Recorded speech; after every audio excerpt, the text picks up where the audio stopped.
Okay, hello everyone, and welcome to Hey Poor Players Top 25 Games of 2021. Above me here we have Francis. On my right, everybody. Yep. On my right over here we have Corey. On my left over here we have John Davis. Hello everybody, it's great to see you all. That was a very enthusiastic introduction there, John. I'm enthusiastic. Over here we've got Heather. Hello. We have Pernell. Hello. Yes, Pernell Vaughan from the very popular Rhythm and Pixels podcast. Please check it Oh, out. you. And there we go. It. I got you, man. You see. Okay, right. We have Benny. It's already time for another one of these Game of the Year things? Where does the time go? Yes, The games we played over the once years. you get over the hills, you start going down. It gets faster and faster and faster, doesn't it? Yeah. Until we gravity. shed our mortal coil. Yes, indeed. Anyway, and finally we have... That's your cue to introduce yourself. Hi, Andrew Thornton. Been with the site for a while. Nice to see everyone. There we go. I believe it's your first podcast, Andrew, and what a It is, hickety-do hizzy it is. Right, let's, without further ado, let's get right into it. First off, we have The Life and Suffering of Sir Brante at number 25. And who inducted that? I think it's me. Right. So let me... Is this the way the entire podcast is going to go? We're just passengers Number on this 24. roller coaster ride. Me. It's me again. I've literally never heard I'm of a this game in my narcissist. life. I'm totally like loving everyone Yeah. to listen to. Well, look, I've only got... Spoiler alert, I've only got 2 inductions on this list, and this is one of the 2. So I'll try and get this out of the way for you, John, all right? I know hearing the sound of my voice is horrible, but anyway. Okay, so The Life and Suffering of Sir Brante. It is a black and white visual novel detailing the exploits of a young man. In fact, not a young man. He goes from when he's a baby to adulthood, and it goes through every single choice in his life. And the choices that sort of lead him to being a priest, lead him to falling in love, lead him to being a nobleman, just every single tiny choice in his life. And what's unique about The Life and Suffering of Sir Brante is that it's not just a game where you get to be the hero and do everything you want. It's a game where your character actually has a willpower stat. So, say if you do one noble, brave, heroic thing, like stopping your evil old grandfather from hitting, your sister or whatever, then you won't have the ability, you won't have the willpower to sort of save a girl who's about to get trampled by horses later. So you have to actually make sort of these quite profound choices based on just sort of like how much willpower your character has and what is the most important thing to you. And I find that quite fascinating. Heather, I believe you've also played a bit of Sir Brante, right? I only got to play the prologue. They had the prologue available on. But, very interesting game. Definitely was excited to see it on this list because I heard that mechanic. I think it's fascinating. I do have a question, though, because as a person who's never played it and hearing this description, it makes me kind of interested in thoughts. So you said it's not time-based that determines if you can and can't do something. It's willpower-based. So, Yeah. I mean, pretty much it's like as you get to a new stage in your life. And it's determined on your willpower, it's determined on kind of your statistics and everything else. But you don't get statistics by grinding, you get statistics by making choices, right? And every time you make a choice, that cuts off completely the ability to do something else. So that makes more sense because there's a part of me I was like listening to what you were saying. You was like, okay, I just saved my sister. I feel like I did a good thing. She's okay. And you walk out of your house. Oh no, horse! He's like, I don't feel like it right now. Yeah, I already did one good deed. What I meant to say is that say if you sort of do something like you nobly save someone. If you nobly save somebody, then you won't be able to have the willpower to do something equally traumatic later. Consider will like MP, for example. You only have a limited pool of it, and so once you use it for one thing, you don't get a refill until the next stage in your life, essentially. Mm-hmm. Exactly. So, you don't get a willpower until you've said you've backed away from a scary sort of situation. So like that when you're about to, when say this girl's about to be trampled by horses, so you think, no, I can't do it, it's too scary. Then you get some of your willpower back, so you can then use it for later. So yeah, it forces you to make these quite crucial choices. At number 24, we have Loop Hero, inducted by our very own Heather. Yay! I actually got to review for the site both the PC version and the Switch version this year. PC came out in March, Switch came out in December. And I loved both versions, but I gotta say, if you're gonna pick up one, pick it up on the Switch. It's easier to play on PC, obviously. It's one of those. It's a deck builder, it's a roguelite, but it just feels so at home on the Switch. It feels like it was just made for like a console kind of experience. If you grew up playing like all the NES games, it's just right at home with those. But to kind of get into the story, basically the universe is being destroyed. It's like just completely being wiped out by the Lich King, as far as we can see. And everything's just supposed to fade to black. But for some reason, this hero emerges and he's just like, okay, there's like literally just a path in front of me. This is all I see. I don't know anything else. I'm just going to start walking. And you don't control this hero. This hero is just going to move on his own. He's going to fight on his own. What you control is the environment. So you control the cards that you're going to place on the map. So you're going to place mountains and meadows and villages and farms, and those are going to help him. But then you're also going to place enemies in his path. You're going to place like forests and vampire manors, and goblin camps will appear over time, just things like that. And it feels a little counterintuitive to put enemies in front of his path, but if he doesn't have enemies to fight, you won't get more cards, you won't get more armor. You're going to inch your way closer to the Lich King, and you eventually do need to fight him. And it's kind of cool because I've never really played a game where the hero is just going on his own and you're kind of building up things around him.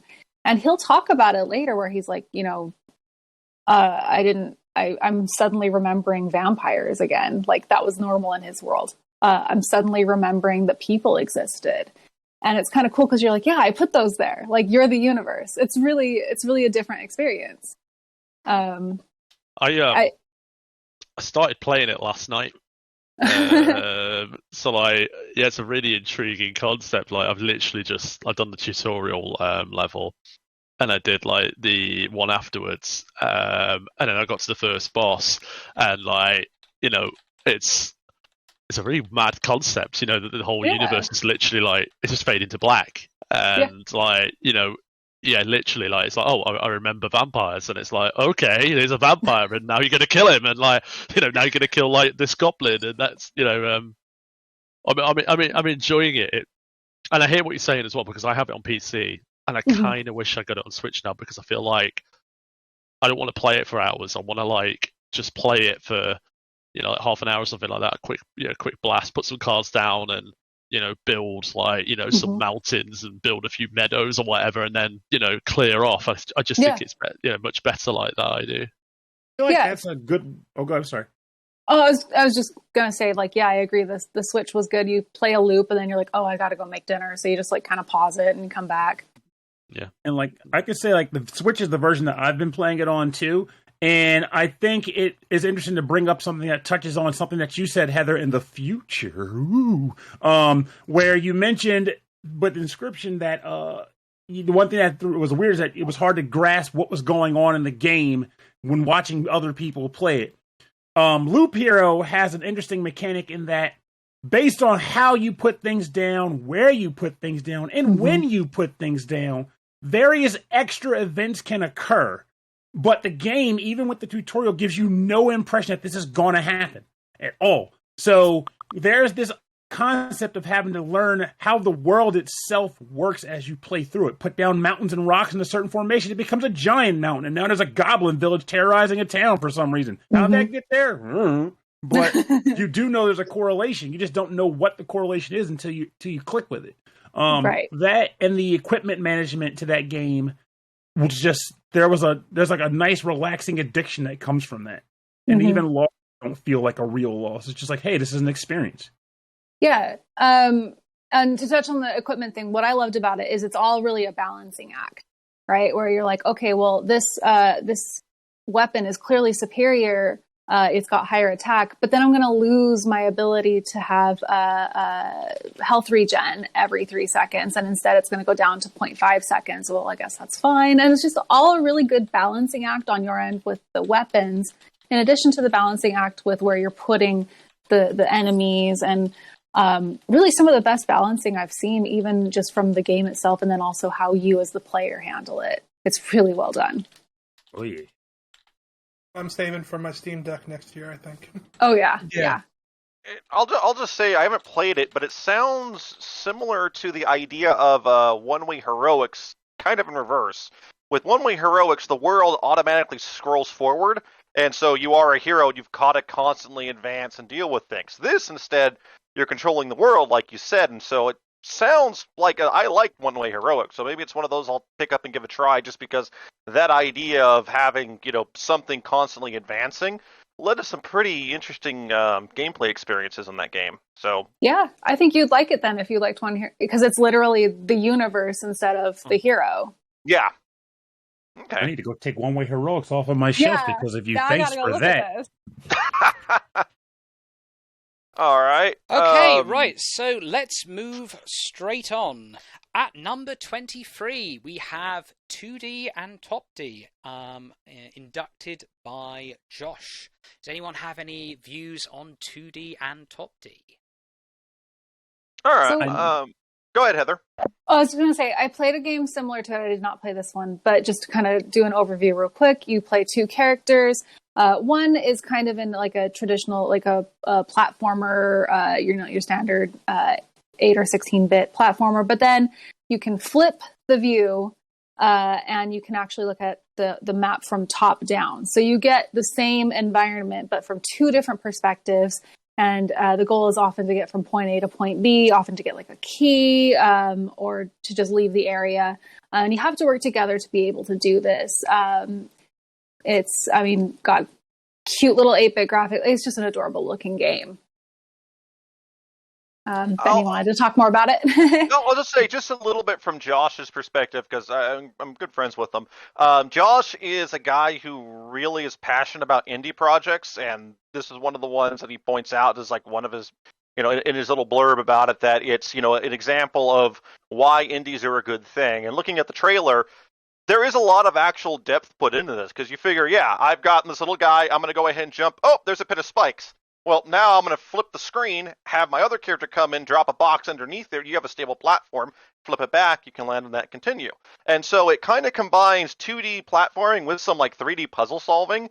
And so it looks like a really sort of neat idea. It's one of those like hidden gems, especially if you're an indie fan. Maybe you never heard of it. I got to admit, I never heard of it before this either. And I'm not really a big indie guy myself, just because I have a ridiculous backlog, like I think everyone else here does. It's one of those that I go, okay, if that came around on a sale, I might give that a shot. Really, the only complaint Josh has, and his little blurb even says, is there's no Switch version. So developers, if you are listening, Switch version, please. And, I think a lot of people here definitely would, love to pick this up, play a couple levels, put it down. But if not, if that's something that's just not in the cards right now, and it is something that, and for those of you who are listening, you want to kind of go ahead and try something a little with a unique perspective. Wink, wink. I kind of realized I did that too. I was like, I could run with this. But give it a try. It might be something worth looking at. At the very least, look at the trailer. The trailer looks really interesting, and I think it'll give you a good job of self-explaining kind of its mechanics and the idea behind it. Okay. Was it a Book of Shadows?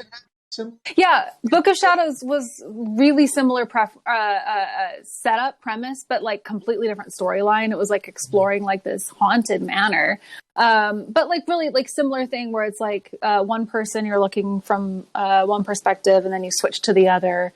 You get both characters across. Yeah. I had to freeze up there because I literally just finished Corpse Party this morning, and there is a game called Corpse Party Book of Shadows. So I'm like, wait, are we talking about the same thing? You were talking about it first. I got so I don't know how I feel about 2D and Top D anymore.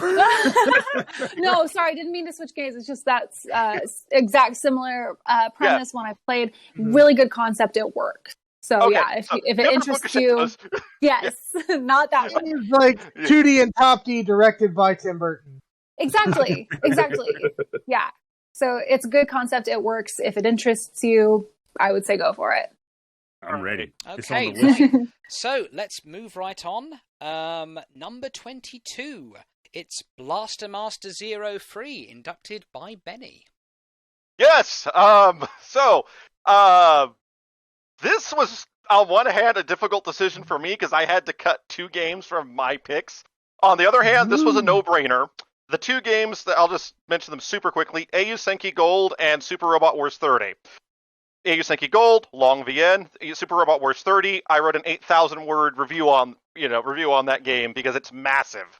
Both deserve to be on this list. But the reason that Blaster Master 03, which is a much shorter game at about 10 hours at most, I would say, is on here is really because of one word: expectations. Going into this game, I had expectations for it because it was the last in a trilogy of games. It wraps up the saga of Jason and Eve and their fight against the mutants. And it really lived up to all of them and kind of surpassed them in a way. For those who've never played it, the first game was sort of a reimagining of the original Blaster Master, which was way back on the NES by Sunsoft. But this was done by Integrates, and you may know their names from either the Azure Striker Gunvolt series or the Mega Man Zero franchise. But they are fantastic when it comes to 2D platformers, and this was no exception. While the first game sort of does a reimagining of Blaster Master's, the original Blaster Master, with some additional story, namely focusing around Jason and Eve, the second game is an original, story that kind of takes place in space as they're going to Planet Sophia. I won't explain why, because I want you to play the games yourselves. The third game, though, is when they get to Planet Sophia, and, well, things go bad right off the bat. Jason's captured, Eve is captured and locked down, and all of a sudden, the mutants show up. And, well, I'll say this. Myself, I was invested in Jason and Eve's relationship, and there was nothing that was going to stop me from seeing them have their happy ending together. And the game delivers in that fight, I think. It has one of the best final boss, or basically true final boss areas, because one of the quirks of this... One of the quirks of these games is that you have 2 endings, a normal ending and then a true ending. And for the true ending, there's usually something extra you have to do. That was if you read my review, that was one critique I had about this one, was where the unlock mechanic was a little weird. But, we have a guide on the site for that if you get stuck. But if not, there's been a couple of updates. Maybe they clarified it a little bit more. But even so, with that quirk, it was still worth going through that final area and the final boss fight. And also, the true final boss fight has an amazing theme. I've been listening to it on YouTube because I don't have an OST of the soundtrack, sadly, yet, because my copy from Limited Run Games hasn't shipped yet. And I love you guys. I hope everything's going well for your guys' production. I'm sure the limited edition will be great, but when that gets here, I am ripping that song and putting it on my iPhone to use when I'm running, because it is just fantastic. But sorry, I know I've gushed, but it's a fantastic game. Please go play it. Does anyone have any questions? I have one. Yes. I do have one. So keep in mind, like I said earlier, I've only played the first game and I've read about the second and third, and I'm ready to get to them someday. But one thing I wanted to confirm, in case I'm off on this, but I did hear people say that for fans that were like the hardcore from way back in the day, that Inti Creates actually did some interesting finagling. And they kind of brought narrative and characters from the original Meta Fight into the Zero universe, either in the second or the third game. Is that true? I want to be very vague about this, just because I don't want to spoil everything, but there are hints that the Meta Fight game the events of Metafight took place in this universe. They did not take place on Earth, which would mean they'd have to take place on planet Sophia if you're going by the Metafight canon. There are also characters who are named from, they're named characters from that game that are in 03. They don't really connect into 02. Instead, there are other Sunsoft titles that Integrates took either inspiration or lifted the characters from what I understand, that are basically pilots and support droids for the other metal attackers. One of the things you find out in 02 is that your tank Sophia the Third is not the only tank out there. There's other ones that you'll discover as you journey across the stars to get to planet Sophia. And those bonds that you form are an important part of 02's narrative. And there is a payoff for all of that in 03. Really, it's really interesting you go like, these are short little platformers that will take you around 6 to 10 hours to basically 100%. A little bit longer for the first game if you're going through destroyer mode, and thank God Integrates did not put a destroyer mode in the other two games because that was a pain in the ass, and I'm going to do it again next year for the Xbox achievements because I'm an idiot, but I'm me. But, that being said, the story is, like I said, you have Super Robot Wars 30, which has a pretty good story, combines tons of anime, including like Gridman, various Gundam series, Gao Gaigar Gao Gaigar versus Better Man, which that was a novelization, never had an animated adaptation, and so it sort of gets its adaptation into a video game first. And it's a very interesting plot, but I find the plot of this trilogy of games to honestly be a little more fulfilling just because it's so tightly told, and really just kind of the character development of Jason and Eve, honestly, is one of those things that always kind of gets me. But I'm also a fan of Mega Man X4 and Zero and Iris, so if you know what that means, you probably understand why I would like the Zero trilogy. Right. But What am I fighting games. for, Yeah. indeed? Well, certainly a big fan, as we can see. But now... Would you like? I will point out the box on the shelf there that is 0, 1, and 2. We believe you. We believe Like you. drink, I'm drinking it. We believe you. Okay. Right. Yield. So this is a bit of a spoiler. Not the only Roman-themed title we have here, but it's number 21. It's the Caligula Effect 2, inducted by Kenny. But there might be somebody else here who's had some experience with it. That would probably be me. I played a good chunk of Caligula Effect 2, and as a person who had originally played the first Caligula Effect, I liked the game, but it had some issues that I wasn't quite keen on that made me bring it down a notch. But I think they did a lot to make it better in the sequel. The idea behind this game is that there's this world. It's basically their universe is like run by like virtual idols, essentially. And it's a place where people can essentially escape to, like a virtual world where their consciousness gets uploaded to as a character of their choice. So you could be like a 10-year-old boy in the real world, but in this game world, you're actually a 45-year-old, pilot. I don't know, whatever you want to be. And people live here to pretty much escape the reality of their life. But in this world, they also kind of forget who they were on the outside. But there's a group of people who kind of come to realize that this is not reality for them. And they decide they want to get out of it. They want to go home. Wait. Hang on. And this Very is a work of hack. fiction? Right now it sounds quite real. The narrative going on here. Honestly, it's the kind of thing that, and I like that you guys said that because I like to tell, I've played a couple of games that do stuff sort of like this, like Death End Request, which, by the way, but that do the whole, what is reality, what is not reality motif. And yeah, I do feel like there are, some parallels you could draw to, how we perceive our reality as well, which makes it doubly intriguing. But the thing about this game that I feel is particularly cool is the fact that you have some individuals who definitely know that this isn't reality, and they're basically tasked with keeping the peace, so to speak. So they're basically after your group to try to take you out. So that's where the battle and conflict comes from, is as you're trying to investigate this world to find a way to go home and defeat they call them the vibrato conductors or something. They are also sending their units after you to take you down. And it leads into the combat system, which is a love or hate combat system, honestly. It depends on where you're at. But if you remember how Grandia was, how you had units on the field, and there was like a time bar that would scroll at the top, and when you chose an attack, it was like, okay, in this duration of time, you're going to do your thing.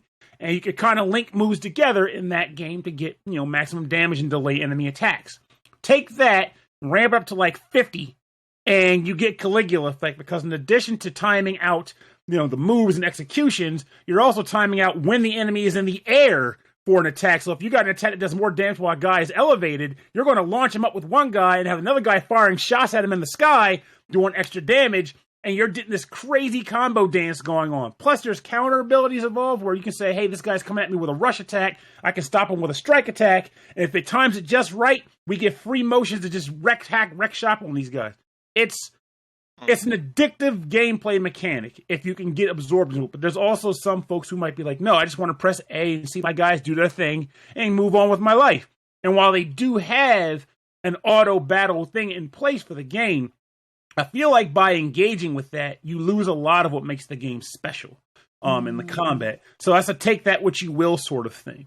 But overall, I love the idea of how the combat works, like how the world is, and most importantly, I like the fact that the game does an interesting job of working with how trauma works in people and stuff, because as you get to know each other more, you start to learn about who they actually were on the outside and why they wanted to escape reality to come to this world.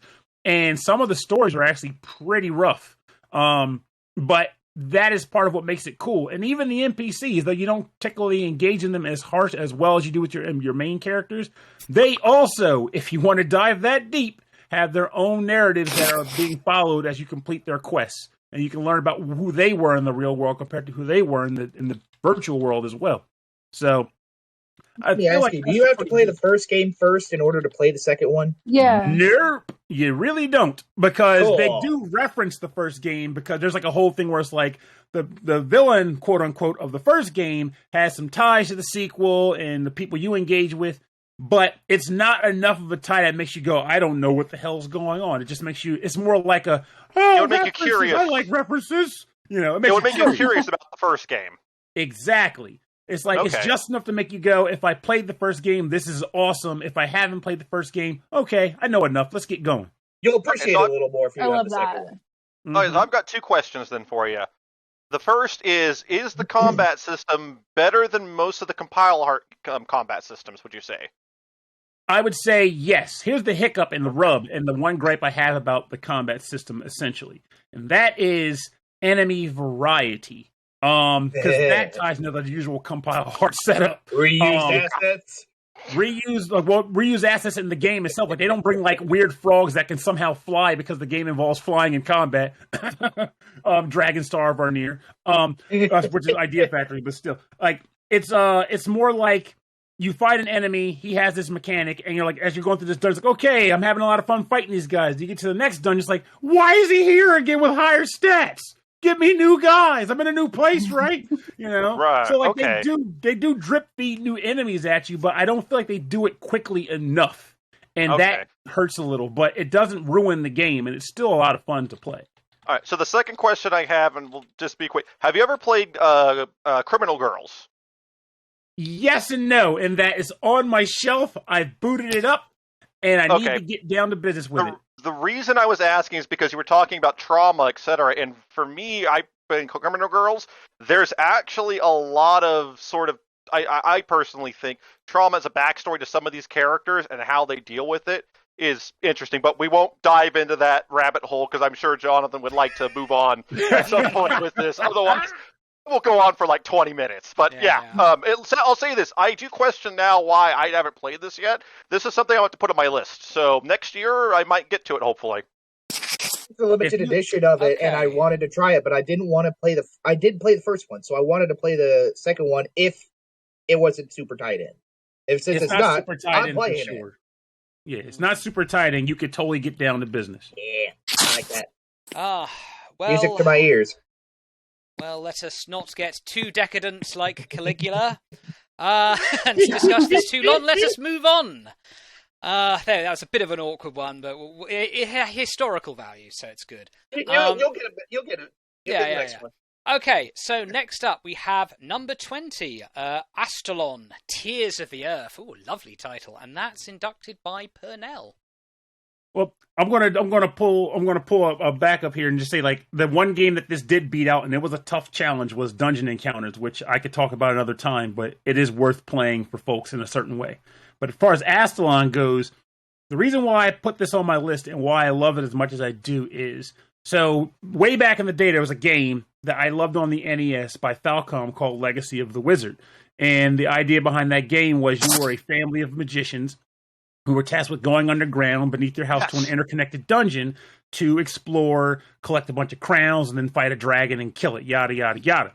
But the thing that made that game particularly special was that each family member had a specific ability or movement trope that allowed them to do things in the dungeon that other family members couldn't.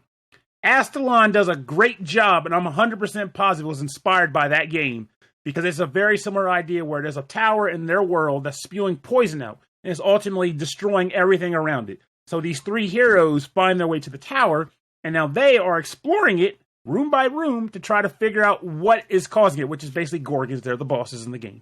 And basically stop the poison from destroying their world.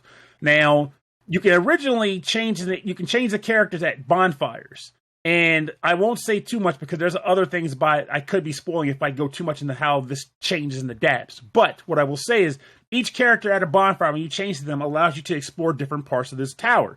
And they can do things that others can't. Like one can cut vines. One can kick off of walls, which is essentially like a double jump.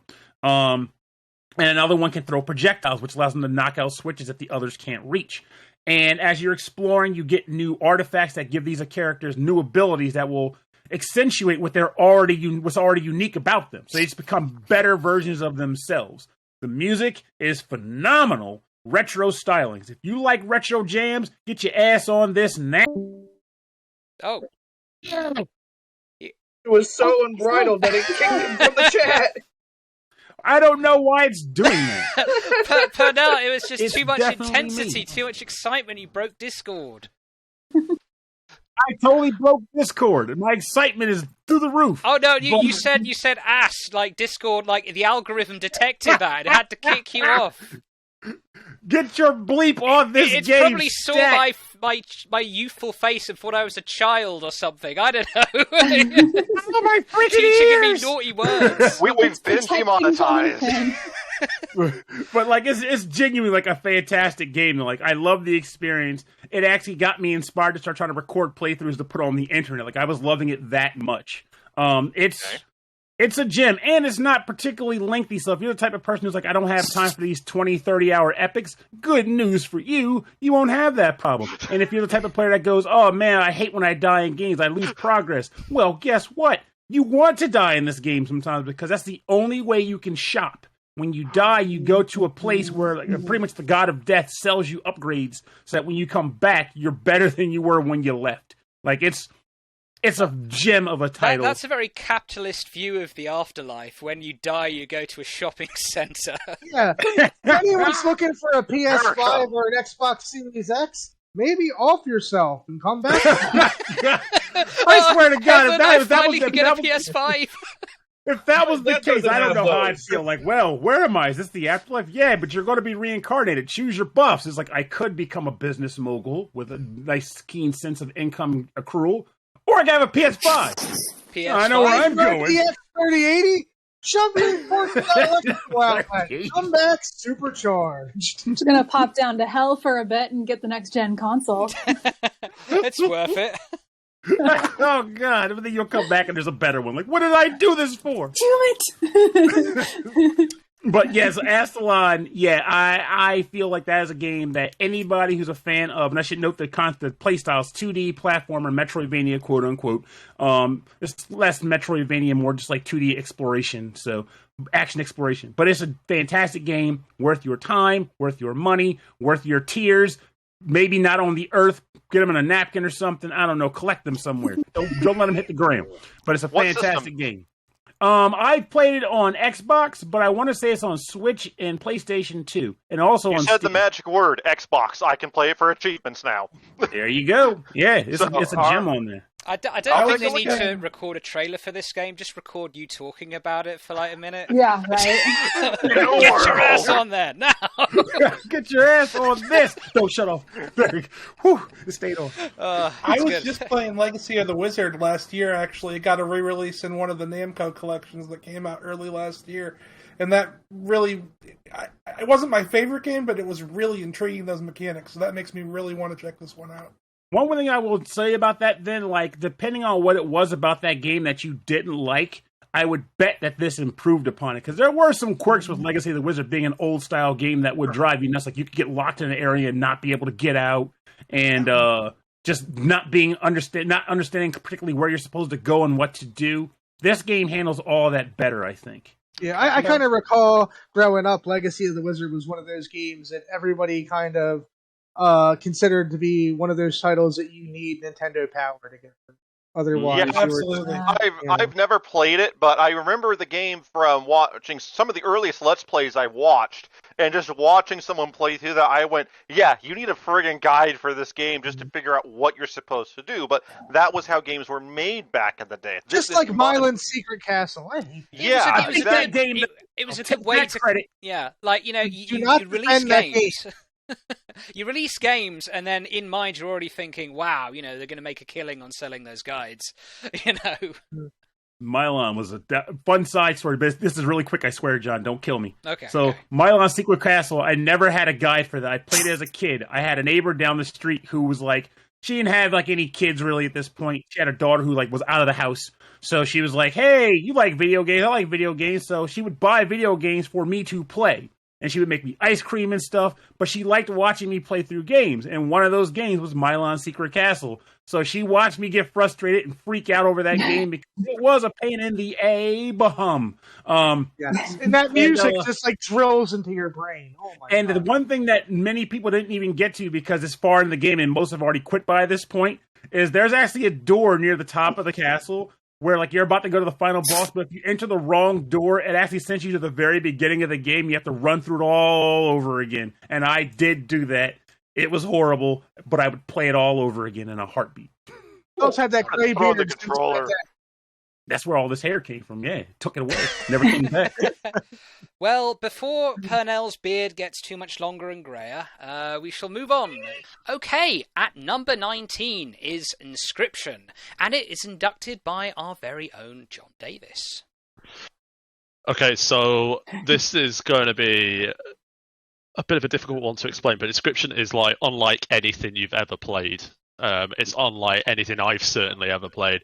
And privately, well, not privately, because this is a very public podcast. Hello, everybody. I'm very disappointed that it's actually not higher than 19 because I think it's probably in for a shot for the top 3, in my view. To be perfectly honest.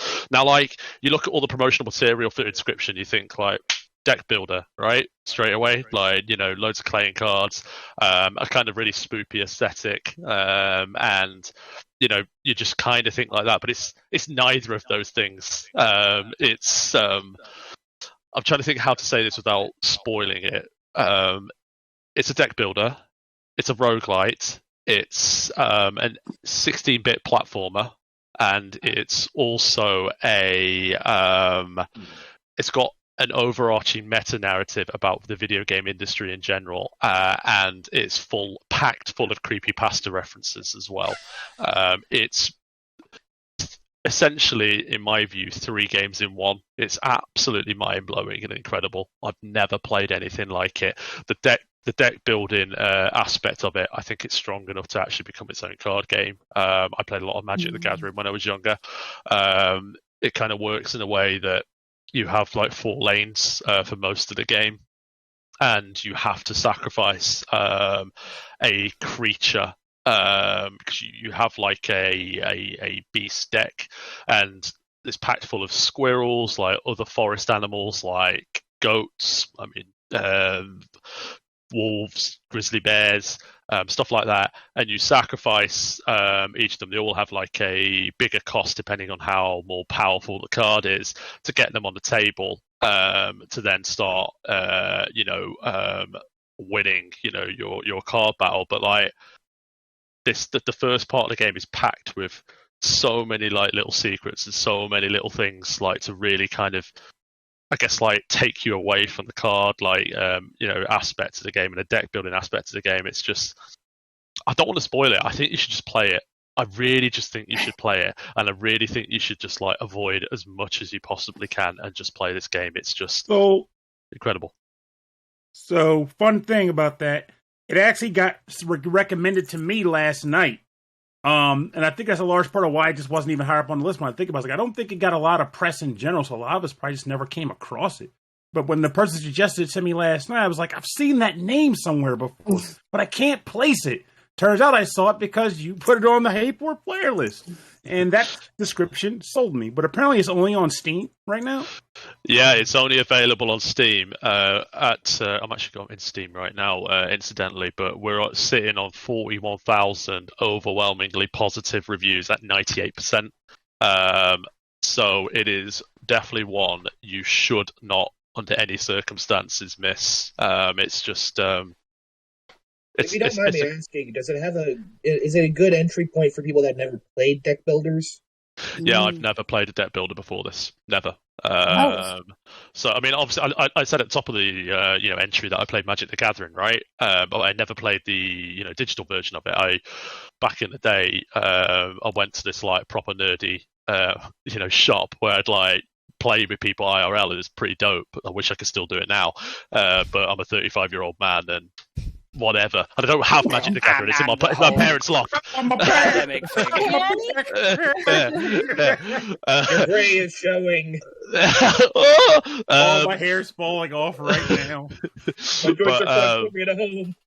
Having never played a deck building game before, and just calling it, like I said before, calling it a deck builder would be a disservice to what the developer Daniel Mullins Games is trying to like sell with this game.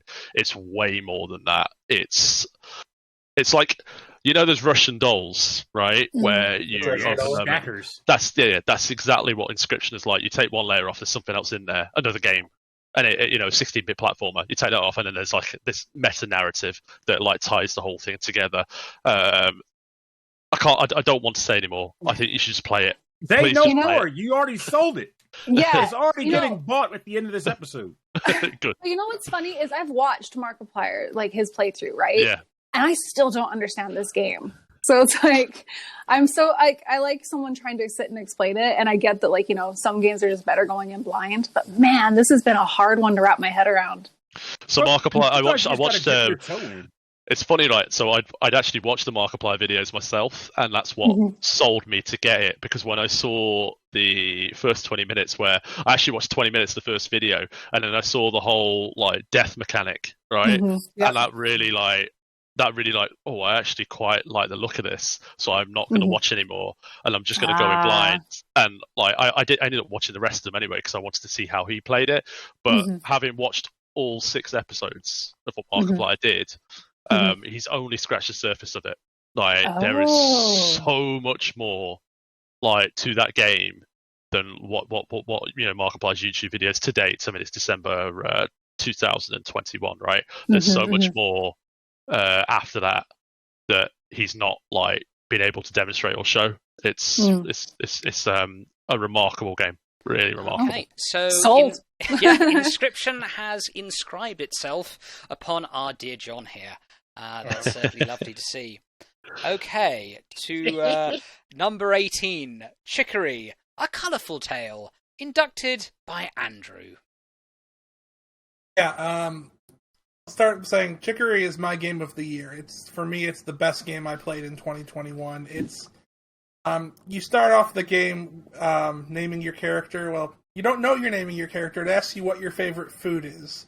So you ran around the entire game playing as Nachos, which worked out for me. I'm okay with playing as Nachos. But you're a little dog who stumbles upon the magic paintbrush that gives all color and like life to the world, basically. And Chicory, this rabbit, is supposed to be the wielder who handles this and does this and colors in the world when it's needed. And so you're like, why is the brush here?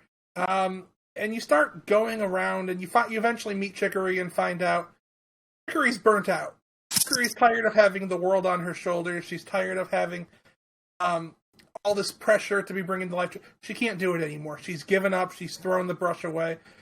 You're literally, your character was the janitor that cleaned her tower. You like worshipped her as like, you know, this wonderful person who's taking care of everything. So it's almost devastating to you that she's given up, that she's lost her hope.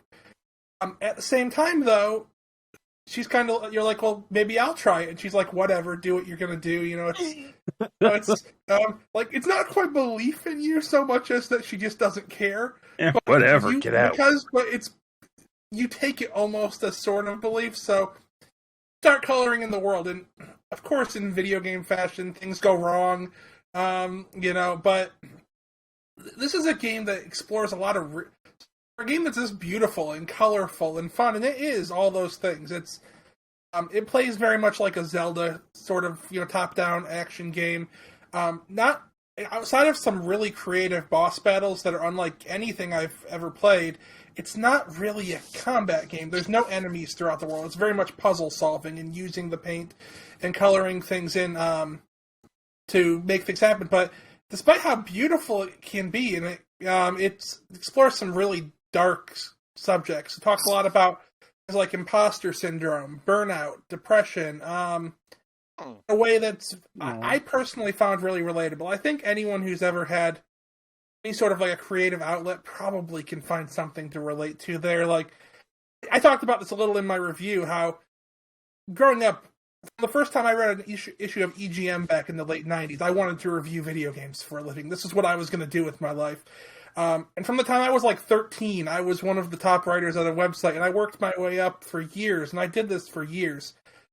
Until literally around my early 20s, I realized I'm not going to make a living at this. I haven't gotten where I need to be. I'm not maybe good enough at networking. All the magazines that I grew up worshiping and wanting to write for, they barely exist anymore. And so it almost came crashing down. I barely played video games for like 5 years. I fell off of things. It kind of broke my love of that to a degree. But like, if I can't do this thing I've wanted to do my whole life, I guess it's not even worth it. And it took me a long time to refine that passion and that love of gaming and move past that. So this really spoke to me, and like, you know, and those challenges of, I'm not, you know, obviously writing about video games is not the great art of something like Chicory, but even something like that, I could find like something that mattered to me and that I really could relate to this character on. It's a wonderful game. It's beautiful. Just running around painting is fun. I played it on PS5, which is not the ideal platform for that, although the touchpad on the controller does work okay. But it probably works better with a mouse or the new Switch version that just came out recently. I'm sure it has touchscreen controls, I understand. I haven't gotten to play it yet, but I imagine that works a lot better for actually painting. And yeah, it's just an incredibly creative game that touches on some wonderful feelings. Feels great to play, but also it moved me. I'll jump in real just fast and say that sounds fascinating to me because I'll say I think with the pandemic and everything that's happened over the last couple of years, a lot of game creators are starting to put out these more personal and emotional tales of what kind of to vent about what maybe they've been feeling during this time. But I'll sort of second that aspect too of getting burnt out. I've mentioned it in my reviews. I came from Operation Rainfall, and I love that site, and I was running as EIC for a while, and when I retired, I was burnt out. I'm still honestly sometimes feel like I'm burnt out myself just because of the fact that of all the stuff we have to do. I mean, it's hilarious coming from the guy who will sit there and then write an epic for a review, but you know, I'd also 1,000 words, man.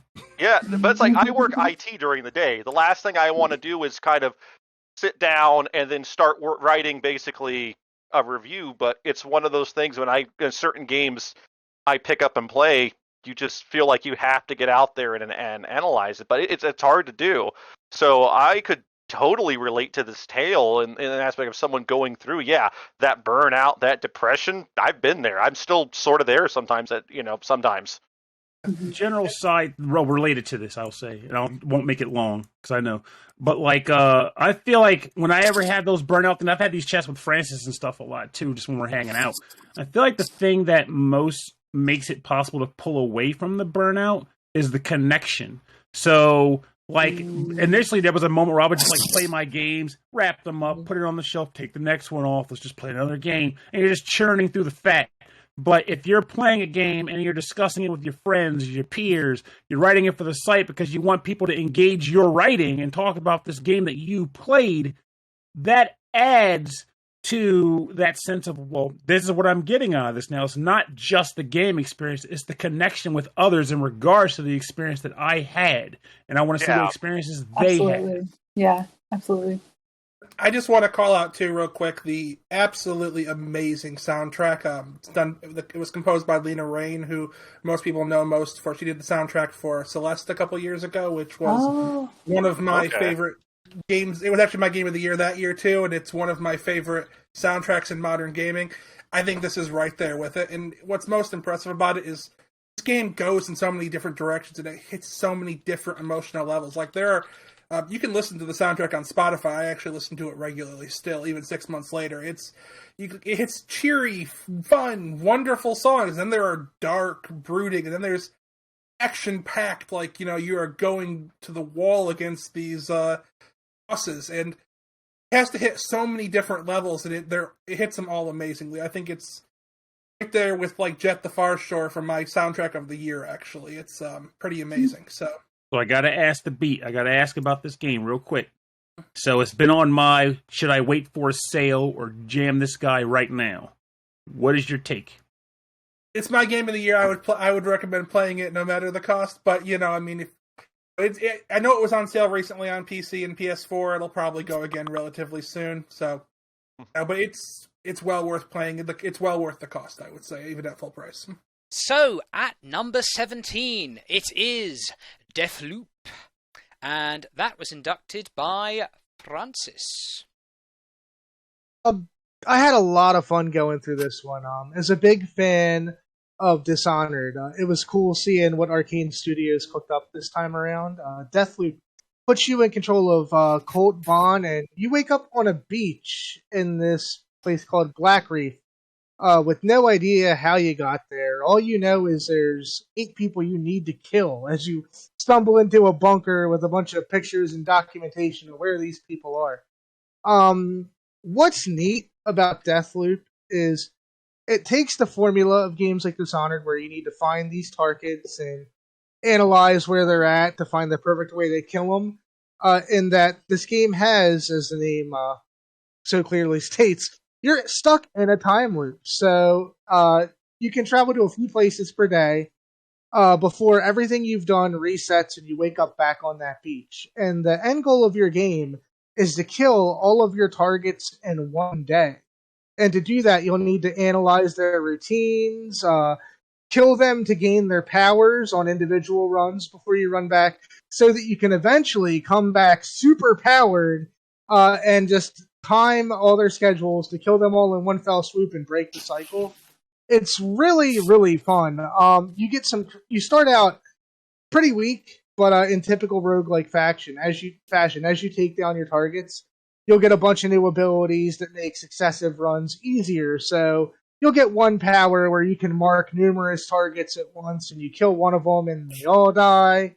Or you can teleport and warp, which makes navigating the streets and environments you go to a lot easier. You won't have to approach people directly. You can warp on a rooftop or go somewhere underground, things like that. It's really satisfying watching yourself start as this pitiful whelp who's scared to go by any groups of people and ultimately become this apex predator with all these abilities you get.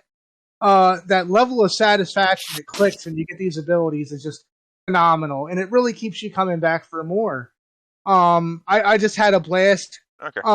I just had a blast upgrading my abilities and seeing how much further I could get on each day. And in the end, it almost starts to feel like a mystery game as you're piecing all these different moving parts together to get the perfect run nailed down. And it really kept me coming back for more. I had a blast. Did anyone else play it? Yeah, I played a couple of hours. I didn't get as far as I would have liked to. I really liked it. Just so much came out this year, and I got sidetracked with other stuff. But I was really struck by like the style of it all. Like it's got this great '60s retro-inspired style that down to the music and the art in the actual like menus and of course the actual world, it's just got a real vibe to it, which I don't know. And when you combine the characters, the two main ones, Colt and Juliana, they both seemed really cool and they had a great interplay between them. I'm really looking forward to playing more of it, honestly. It's one of those ones in 2022 I really need to find the time to dig further, but really liked what I played. You mentioned the style, because that's another thing I loved about it, is the game kind of feels like this mashup of like No One Lives Forever and Grindhouse. It's like this really cool aesthetic that I think it's unlike anything else I've ever played. I love No One Lives Forever. Those are some of my favorites. It doesn't get talked about enough. No, I mentioned it in an article earlier this year, actually, and I was, really love those games. No one grinds forever. No one grinds forever. My only real beef with the game, and I don't know if you felt the same way, but when I played the game for my review playthrough, obviously public matches were not available yet, and so during my time with the game, I had to play against the AI for Juliana. And for anyone who hasn't played the game yet, you have a rival assassin looking for you while you're hunting your targets down. And she'll just jump in the middle of the fray while you're doing your run and try to kill you and get you to go right back to the beach where you started. And the thing is, she's kind of dumb. Her AI was easy to exploit, so I never really felt the threat that's supposed to be such a major draw of Deathloop. Unless you're playing against another player. But, yeah, if you're playing against the AI, you just don't get that same sensation. I didn't find the AI super threatening, but a couple times I did get to have another player jump in there, and it really ups the ante a lot. It really does. It makes a huge difference. It really does. Hey, okay, well, Francis, I hope you are refreshed, because the next game we have on the list is number 16, Lost Judgment. And that was also inducted by our very own Francis. Did you find the judgment? What's the judgment? I don't know where we put it. It was probably in some pachinko parlor I walked past. But anyone who's been following the site for any length of time, I think I've reviewed 7 Yakuza games since 2015. So I've spent a lot of time in Kamurocho and its surrounding prefectures. I really enjoyed Judgment when it released a few years back. The different dynamic you get, which inserts like the seedy underworld action of the Yakuza series with almost Phoenix Wright elements of like courtroom drama and investigation and stuff like that. I found that to be really, really cool. Lost Judgment kind of turns things on its head a bit, as you're not really dealing with the seedy underbelly of organized crime as much as you're going through a high school murder mystery. And it deals with concepts like bullying and teen suicide and stuff like that I think makes...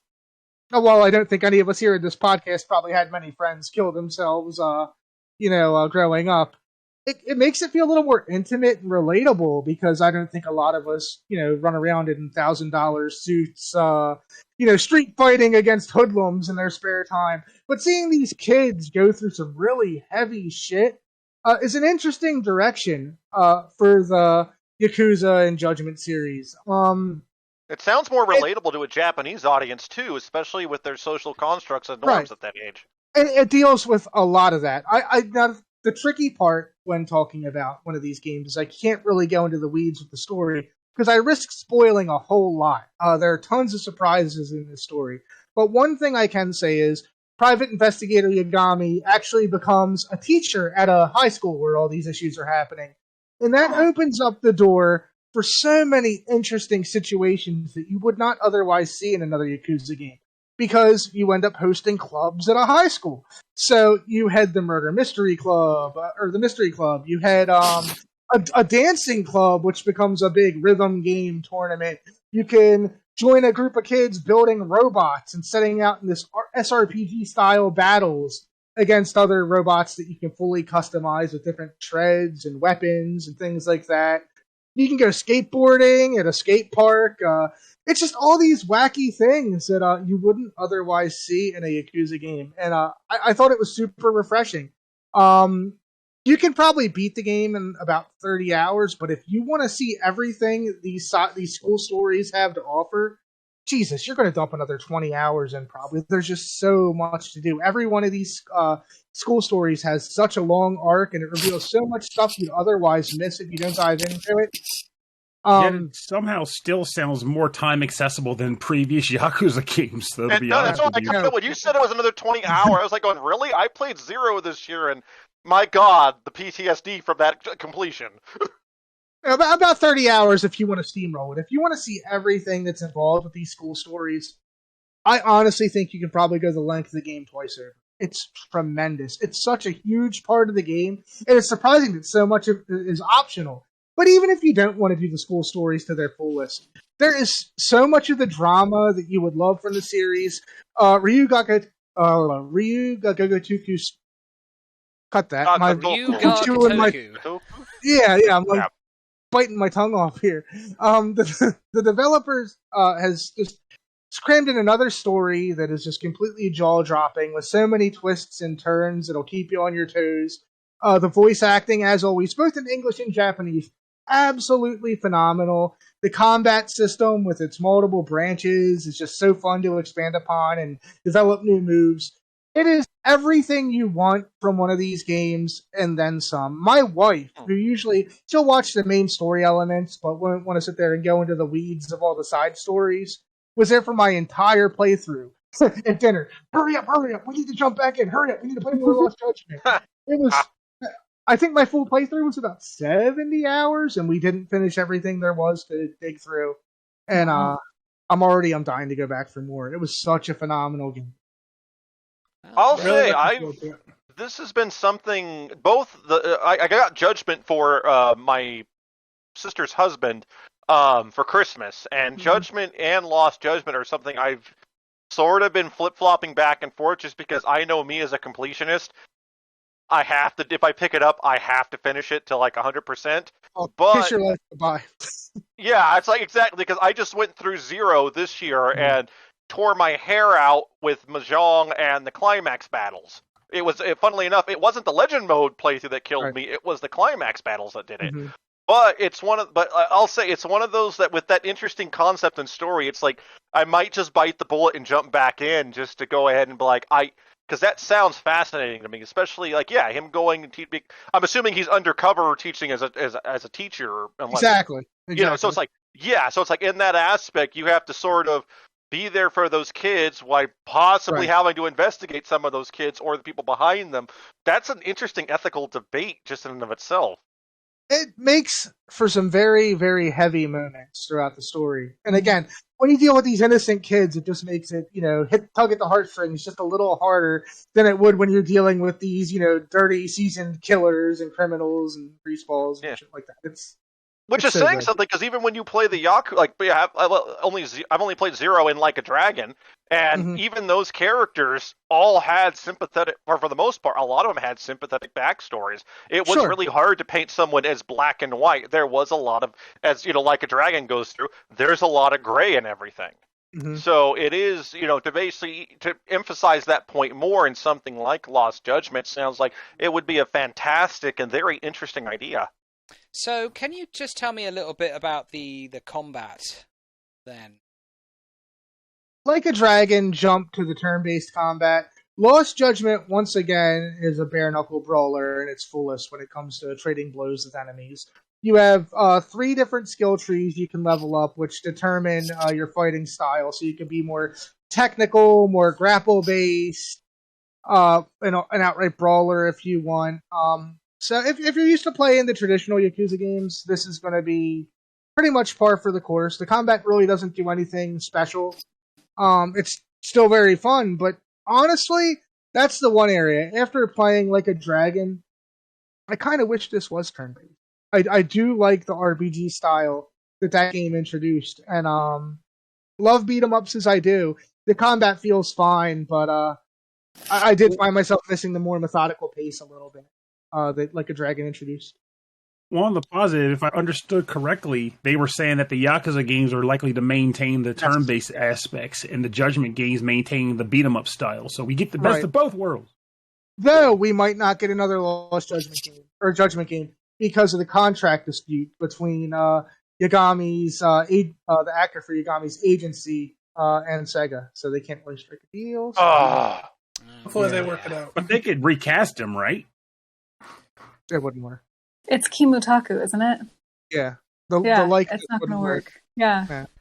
So you'd have to basically make an entire different protagonist at that point and see if anyone would pick it up. They'll call it Kind of a risk with Sega. I'll say if they've got fantastic writers and that studio can probably make just about anything work, I would say implore them to give it a shot if that doesn't work out. But if you only get 2 games, if that, from what it sounds like, if that's going to be the one you go out on, that's a heck of a game to go out on for that sub-franchise. I can't recommend it enough. It's one of the best games I've played. You guys are going to make me go broke. Yeah, seriously, this list. Well, we're only about halfway through as well. So before Benny goes too broke, let's move on to another game that he may want to buy.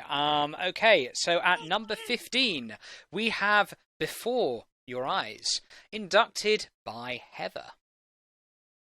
So I know Andrew's played this one too, and so I know that he knows this is a really hard one to talk about because it's a 2-hour game at most, and if you talk about too much, you spoil it all.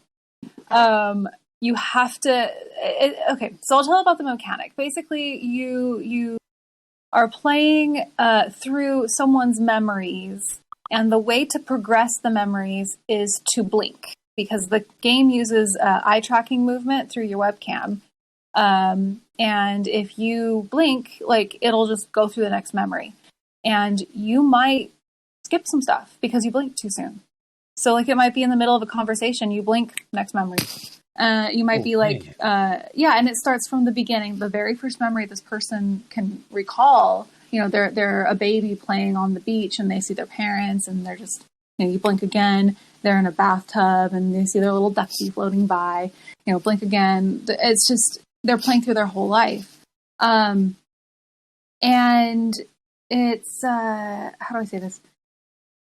I've only had to be consoled after playing a game twice, right? Rakuen was one. I don't know if you guys have played that one. Holy shit, that was hard to get through.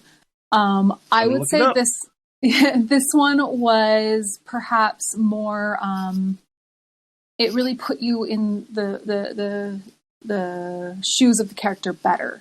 You aren't this person. This is a very, this is an experience many people don't have. But the way it puts you in this character's shoes, you are so heartbroken and so devastated by the end of the game. But also it leaves on a note where you're like, well, at least there's a silver lining here. Like, it ends well, but it ends so sad. That's about all I can say without spoiling it. Maybe Andrew can add, but I don't want to say more.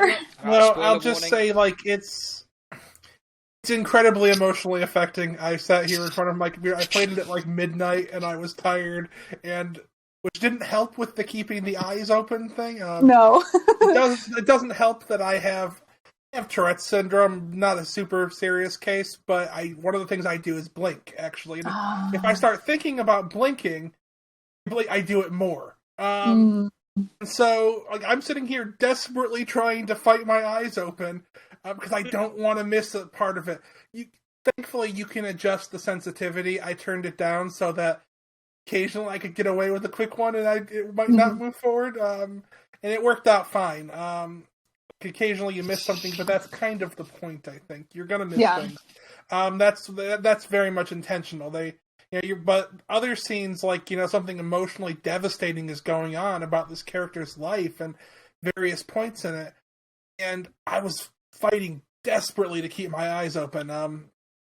This was actually my number 6 of the year. It just missed my vote. I actually voted for it at first, and I had to take it back, and I felt terrible doing it because I needed to get something else on there.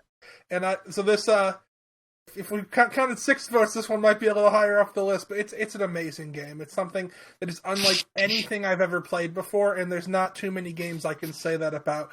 I've played enough games that things, iterate, and they try slightly new things, and they try variants, but there's literally nothing else out there like it. And if sounds interesting to you, a game you can control entirely just with your eyes, check it out. It's only a couple hours long. It's not a super huge commitment. Yeah. Just don't play it while chopping onions. Do not. Not a great idea. I will say I played it with glasses, and the eye tracking worked fine. It's actually, that might be the only issue is just tweaking it. It takes about 5 or so minutes to just kind of get it where you need it to be in the beginning. And if it's not working for you, you don't have to play with the webcam. You can click through with your mouse. It's just more impactful if you actually do use the eye tracking. I feel like it would lose something that way. I thought about doing it if that became an issue, and I'm glad I didn't. But yeah. So, before your eyes will make your eyes fill with tears. It will. But it's going to get a little bit worse, because at number 14, it's Death's Door. This was inducted by Josh. Just anyone else have any experience with it? I did review it for the site, and I know that's one that Andrew also played. Yes? Mm-hmm. Yeah. I didn't beat it, but yeah, I played a part of it.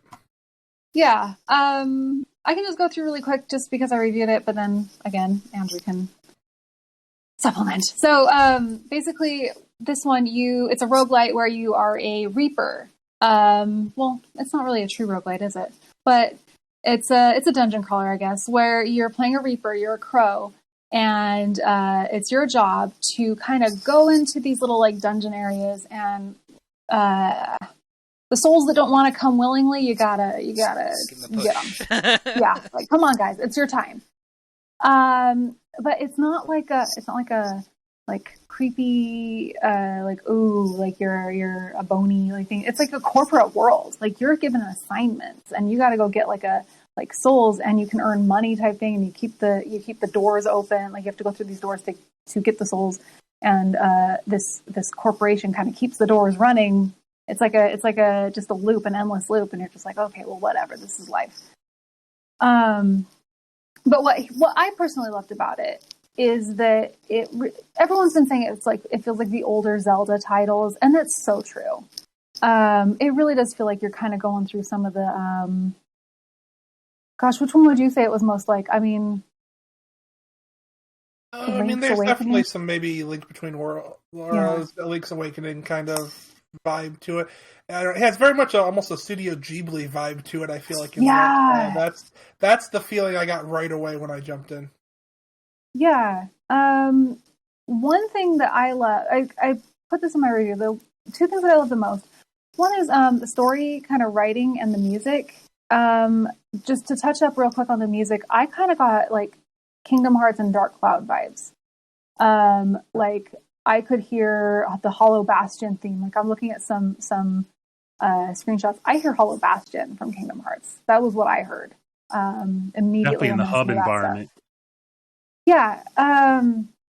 But then, like, also if you get hit, there's kind of this really cool sound effect where it kind of like the record scratch rewind sound, and you're just like, oh, I was hit. Like you kind of feel it a little bit more. And then the second is the writing, where it's like a lot of these characters that you're kind of pulling, like, hey, it's time to go. They're kind of going like, well, what would you do if you knew when you were going to die? Like they're really, you can tell that they are really, there's a lot of inner turmoil over these things. But they're just like, I knew when I was supposed to die and I didn't want to go. Because how would you feel? And you're just kind of like, yeah, how would I feel?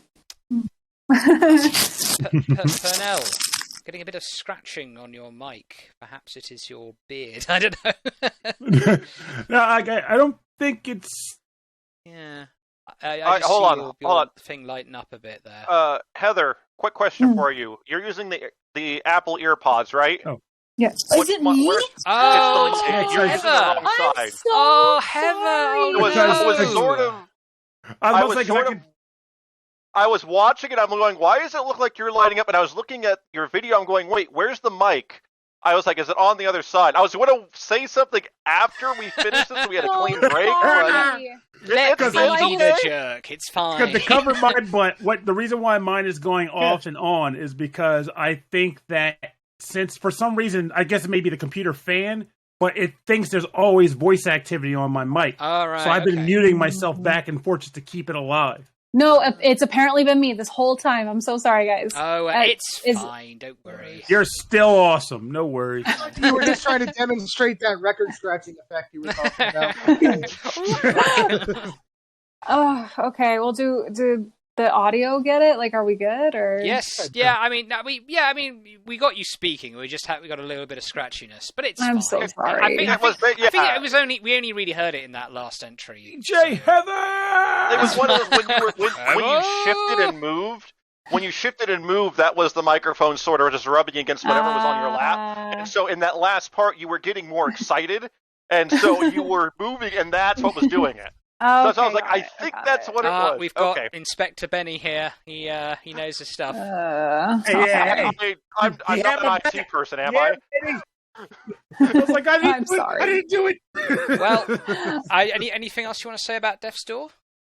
Just that the characters also are so crazy. Like, there's like this one. Yes, there's this one character. I don't want to spoil it too much because they're kind of really fun to discover. But there's like a grandma character who I love, who like the grandma urn, and you do have to bring her back. It's her time. And she just kind of is like increasingly more frustrated with you to the point where you do kind of end up, you're fighting her and she just kind of goes, "You little shit." And you're just like, "Oh, I'm sorry, Grandma." I came here for the cookies, not the details. But... Right? It's just, there's so many better ones. I want people to discover the cook. He's my favorite, but the grandma's my favorite too. Okay, so, speaking of cooks and cooking, this is going to be a bit of a tortured one, but we have number 13, East, like yeast, get it? God, grown! 9, Monstrum Nox. There we go. Speaking of culinary bait confessions. I told you it was going to be tortured, but anyway. Hey, everyone at home, he said this sober. I just want you to know. Stone cold sober, teetotal. It's going to drive me to drink. And this was inducted by Andrew. Yeah, look, I don't have the experience that some people probably have with Ys.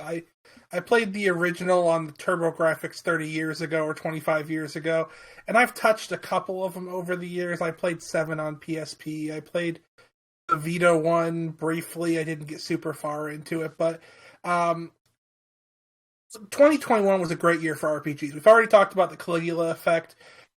There was Tales of Arise, Scarlet Nexus, a lot of great RPGs this year. But we got a couple more to come on the list that I won't say yet because they're coming up. But these really stood out to me as my favorite of the bunch. And the reason for that is puts you in the, just takes the character of Adol Christian, who's the main character, and his friend Dogi, and you show up in this prison city of Balduck, where you're immediately taken into custody. And it's fun because you're like, what have I done wrong? I'm a hero. And they start reading off like all the exploits from all the old games. I'm like, oh, you were involved in this and this and this. And it's kind of fun in the meta way that they're not ignoring the fact that somehow this one guy has gone on like 800 adventures that are all famous in this world. But every time somehow he loses the abilities or the weapons or everything from the shipwrecked 4,000 times. Like, what is with you and you're starting over from scratch once more. And it instead of letting that be like an unspoken thing for a series that's run for 30 years, takes that and makes it textual. And it's like, okay, something's got to be up with this guy. Something's wrong with this guy. No one person could end up in this many adventures. And, there's this missing item that we've been looking for that no one knows where it is, and he can't tell us. The truth is, there's this really stocked pawn shop in Asteria that's just got that must be how he travels. But quickly you wind up trapped in the city because there's this group called the Monstrums, which basically they have power. There's a otherworldly thing coming in every so often and threatening to destroy the world. It's very anime, and that would have hit me maybe... At first, it was almost a little much. It was like, man, this would have been what I was into 10, 15 years ago. But the characters really get their hooks in you pretty quickly, and once you get out of the prison, you start recruiting the rest of this group, and they're going to team up with you. And And it's got a lot going for it. There's a wonderful combat system that really puts a unique twist on it, but is still very much the sort of thing that series fans will be familiar with. As you get more characters, you become able to explore more of the city, and not just that more of it opens up, although it does, but you can explore more of what the area you're in already has, because each character has their own traversal power. One character can run up walls, another can fly or glide, I guess. It's, falling with style, as they might say. And so, you can suddenly access new areas even where you've already been, and the traversal feels great. And at each new character, I was always like, oh, good, now I can run back and get to that area. I remember that area I couldn't get to, which is a lot of fun. You also have, a base building. You're a fugitive because you've escaped from prison, so now you're building up your secret hideout with new characters you find, and you can recruit people, both the characters who are actually playable, but also support staff to help you there in a way that very much reminds me of Suikoden, which anyone who knows me, that's the holy grail. Suikoden 2 is my favorite game of all time, so it's not quite as involved as it is there, but anything that reminds me of that's a good thing. So yeah, it's just everything really comes together. It runs great on PS5. I played the PS4 version on my PS5. It ran fantastic there. I've heard a little bit more mixed about how it runs on a native PS4. Can't say. I did play the Switch version also later in the year, and I'll say if you check it out on Switch, the opening area runs terribly, to the point where I was like, oh god, they should not have put this on Switch. Once you get out of the opening area, it clears up and it runs fine. Not as well as it does on PS5. Certainly there's some slowdown here and there. It's perfectly playable after that opening area. I was even after having played it on PS5, it wasn't oh, I don't want to touch this. No, it's good. So don't let that scare you off if that opening area is a bad thing. But yeah, for me, it takes so many parts of what makes this series great and takes them and makes them textual, and the gameplay is just rock solid across the board.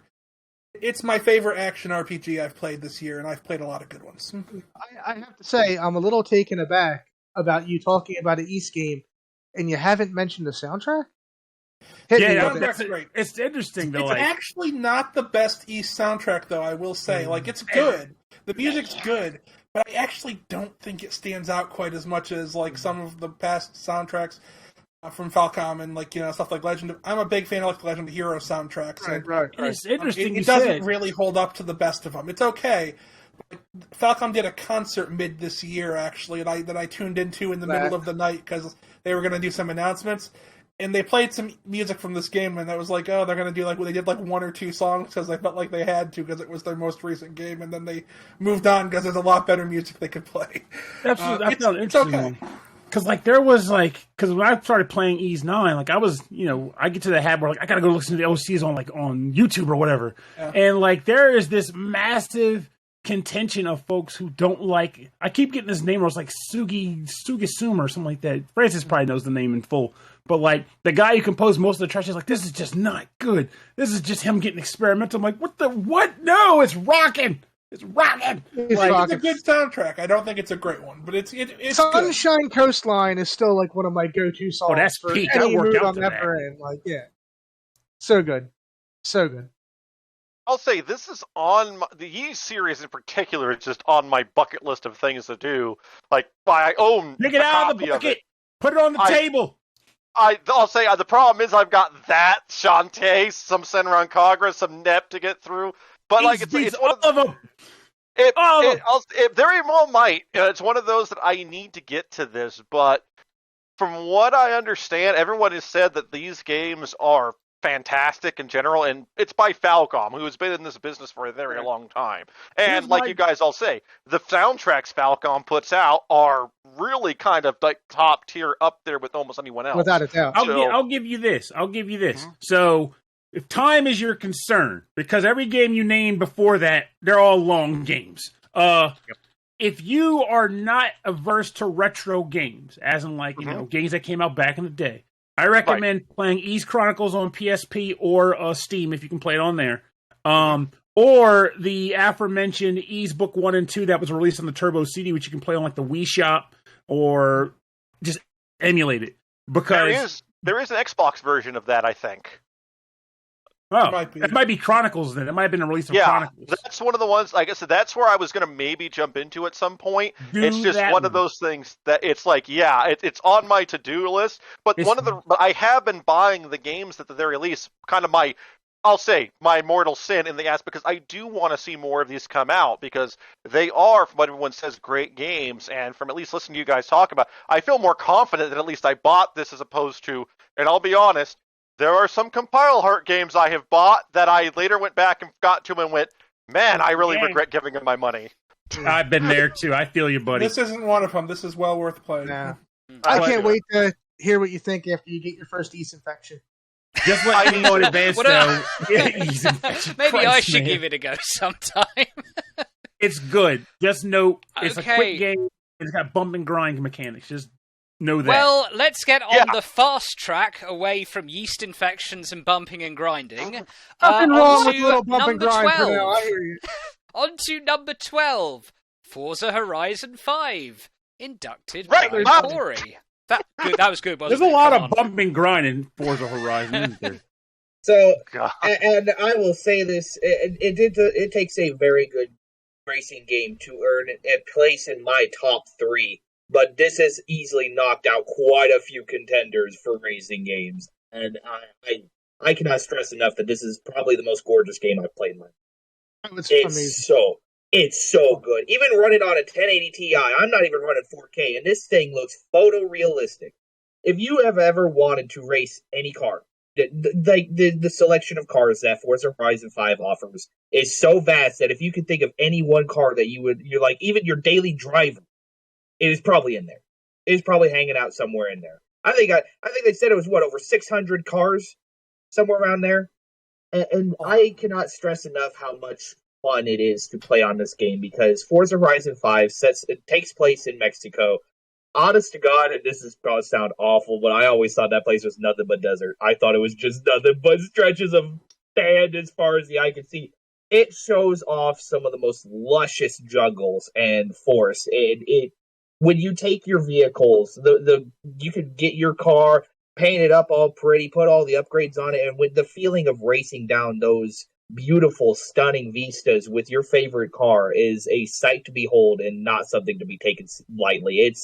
It's quite an experience. I'm sad that I did not get to play it with a racing wheel, because I do not have one yet for my PC. I got one for my Xbox, but not for my PC. But it handles so well, and I think the biggest forte to Forza Horizon 5 is its accessibility, because it sorts all the cars in different classes.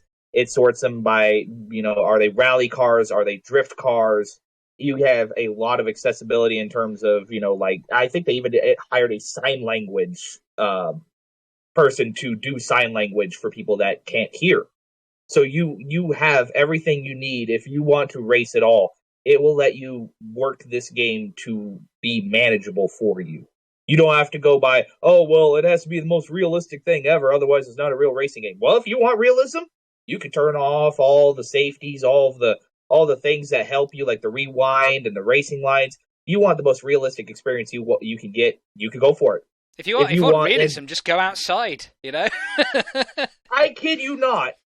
When they showed off the first airdrop, I kid you not, it starts with an airdrop of a selection of vehicles from an airplane. One of those was a Corvette Stingray that I swear to God looks exactly like one I've seen in town.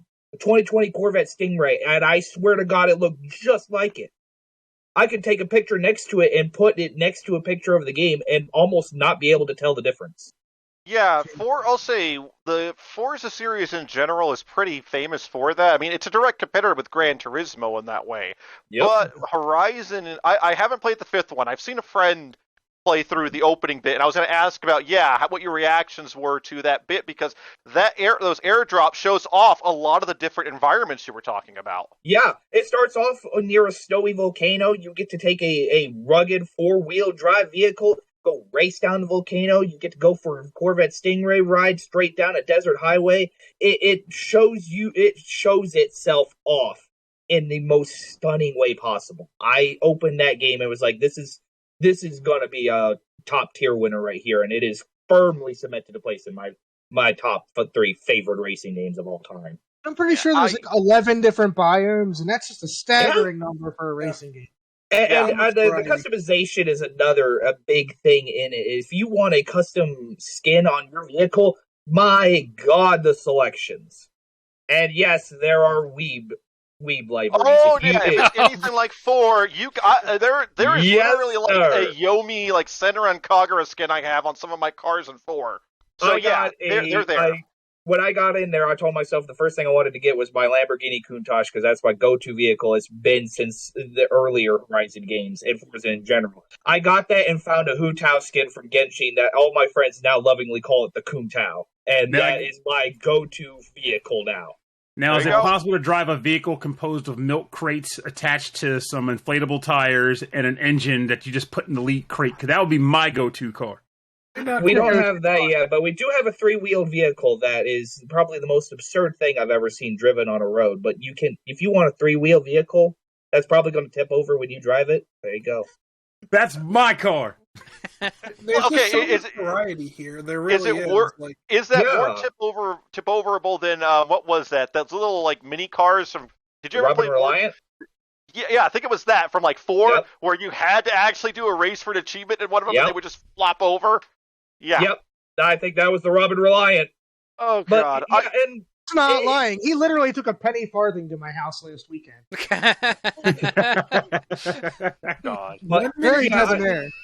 I think the biggest strength to that game is customization of how you want to race. It really does let you race however the hell you want. If you want indestructible vehicles and all the luxuries at hand, you can do that. If you have any interest in cars, for gearheads and noobs alike, you can just pop right in. Oh yeah, if you're also an arcade guy, you can jump a Miata over a lake too. I love that about Horizon. Like, you don't have to do all the customization stuff from the main Forza games. Yeah. Like, you can just jump into the default cars. They run great. You'll have a ton of fun. But if you want that stuff, it's still there. They haven't stripped it out because Horizon's a more arcade experience. They've just made it less necessary so you can have that arcade fun. If it's anything like 4, in 4 you could go to the shop and automatically search for like the best tunes. So in that aspect, you could automatically, like, I know nothing about cars. I like watching the occasional race, but when I was playing through 4, I hate rear wheel cars. I can't drive them because they just spin out for me. So I'd have to go automatically. Let me find what the best tune for this car is. That's like a 4-wheel or an R-wheel drive. Someone made it. I just download it, basically apply it to my car, and boom, it's drivable for me. I mean, you pretty much. I have, like I said, I am not a race sim guy. I picked up Horizon 4 out of whim. I fell to the completionist curse, and that's one reason I have not picked up 5 personally, because it was just DLC in 4. And I'll say, to a bonus in 5, if it's anything like 4, you're going to get content after content after content after content. So if you've got Game Pass, you have a game you will spend the next 3 years on probably easy, no problem. But it is one of those that, I picked it up, and within probably a couple of hours, I was pretty much driving relatively well. I never got good enough to be like in any of the leagues, which was an optional thing, but I could complete the main campaign and a lot of the side challenge missions, no problem. Can we just talk about how great the progression system is? Like, the progression system wants it right off the bat will give you a very good selection of cars, and it's very easy to get more. They want you to keep growing your collection, and they give you, challenges. I think some of the challenges that they had on there was one that gave you the AE86. So if you want to Kansai Delifto your way to victory, there's a little objective for you. You can go shoot for that. If you want a DeLorean, they have a challenge for that, but it's never too hard. They want you to shoot for this stuff and realistically be able to get it. I love the way it gives you a little carrot all the time, too. Like, it's always telling you as you fill in more roads and more areas, here's where you are, here's where everyone else on your friends list is, here's who's next. I am not a complete ghost of your friends racing around. I don't play games that way, but I filled in every road in this huge map. I got every single one, which I don't think I've ever done that in a racing game before. It's pretty fantastic. It's so much fun to just drive around the map, and they give you rewards just for driving around the map. You find all kinds of cool little things just hiding around the corner. That's become my go-to Game Pass on my phone streaming game, because I can jump in there and I don't jump into the races. I just drive around and fill in roads and things like that, because a little bit of lag's not going to matter too much to that. I don't jump into the races too much for that, because it will matter more then. But But yeah, if I'm just wanting to explore the world, it's wonderful for that. Okay, well, Forza Horizon 5 boils down to racing game of the year for me, and in my top 5. Very good. Okay, well, as we get towards the top 10, we are just outside now with number 11, Mario Party Superstars. Mamma mia, no segue! Hey, I bet he's got a game. He's got in the game. Bella amore. Okay. Yeah, I'm starting to go from Mario to mafiosi now. He's got the Mario Party Superstars, okay? Okay, we're going to have a little party, all right? Okay. Oh my god, that voice shift was amazing. You come to me on the day of my daughter's wedding, asking me to talk about Mario Party Superstars. We should have go to the murder mystery dinner we did a couple weeks ago, okay? Don't It would have been great. But okay. yeah, and that was inducted by Benny. There we go. Yeah. So Mario Party Superstars, aka, how much do you really want to, test the bonds of your friendship of the game? Which is honestly kind of the highest praise I can give to this, because let's be honest, the last couple of years, well, the last several years for Mario Party has been like a wander through that desert. It's been on its 40 years. It doesn't know where it's going. And you're just hoping it returns to the promised land. And it finally kind of did. It took them going back to, bring back old boards and modify them, like Peach's birthday cake, to make it a little bit more fair. And also, bringing back old mini games, including some of the ones where you had to rotate the control stick. Oh, Christ. They do have a warning not to do it with your palm, and of course, no one's going to listen to that. But yeah, look, I'm glad that Nintendo has finally just bitten the bullet and brought back the original mini games, because we all love those games, palm sores and all. Mushroom Mix-Up and Shy Guy Says they're in there, right? Yep, they're in there. Yes. In my blurb, I put towards the end a little story where it's like, yeah, it's one of those games where you're gonna find out just how friendly you are when all of a sudden you're in first place, last turn someone gets chance time and gives all your stars to the guy in last place. That actually happened to me. That's classic Mario Party. If that didn't, I'd question the game. Exactly. But that's what we've been missing from these Mario parties for so long. And while I haven't played it in online mode yet, there is an online mode for the board for basically full game. So if you have a couple of friends, you can go ahead and play it online with them, or distant family members, however you want to do it. But yeah, no, this is actually something I played when friends come over. We usually do some drunken Mario Party. It is a blast. We're going to do so tonight, being New Year's Eve as well, and it's going to be fun. Why haven't I done that? I just want to say real quick, it uses Pro Controller as well. Yes, it does. You don't have to use the stupid Joy-Cons like this, which annoyed the hell out of me. Yep, that was big. I was heartbroken when I booted up the other Switch Mario Party, and I was just like, "What in the Mario Party?" No. Yeah, because that's what I bought it for. I was like, because I was anticipating, the tightrope one. But I will say, my husband and I have been playing it. I mean, this was Mario Party 1 and 2. That was like pretty much all I played in terms of a multiplayer game for years, like that and maybe just GoldenEye. But I was always Yoshi. That was like a rule in my house where I was like, Yoshi's mine. No one else can play him, just me. Green controller and Yoshi. My husband grew up playing, Mario Kart on the SNES, and he was always Yoshi. So we have battled in this home for the right to use Yoshi. Winner uses Yoshi. We'd have a problem if I was playing with you. And I've been able to let's just use bonuses. You can modify the bonuses stars after, where it's like the randomized ones, which make no sense to me. Or the Mario Party 2 ones where it's like, okay, the most coins, the most stars, and the most exclamation mark tiles. I love the randomized coins, mini games, and happening events. It was those three, and or you can turn them off. And he finally convinced me to turn it off. I was like, no, it's part of the game. He's like, turn it off. It's cheating. It's not cheating. They require gaming. Yeah, I know, that's what I think. But turned it off, and he won the right to use Yoshi, and I am devastated. We used to joke back in the day. To get it back. like back in the day, because my primary time of playing Mario Party was 1 through 3, despite buying all of them. And the big running joke in my friend circle back in the day was on the bonus. It was like, well, no matter what you do in the game, it doesn't matter because Pernell's going to win. He's always going to get the bonus stars. So they'd be like, it's like you think it's all normal. It's like, no, it's going to be we got the 6'7" star. We got the guy who likes spicy food star, and we got the star for the guy who sleeps the most. It's like, what are you trying to say here? It's like, well, because they just tailor the stars to what you do in the game. It's ridiculous. Like, no, maybe I'm just good at the game, and I get all the bonuses. Yeah, I have that problem too with my group of friends. Every time we have a game night. That's right. You know how it goes, Francis. It's like, what the heck, bro? What are you doing? Just win it over here. Don't mind me. Give me more hooch. Now it does. Eat hot chip, tell lies, and kick ass in video games. We're never playing Bomberman again with spicy food for now. It's never going to happen. Yeah!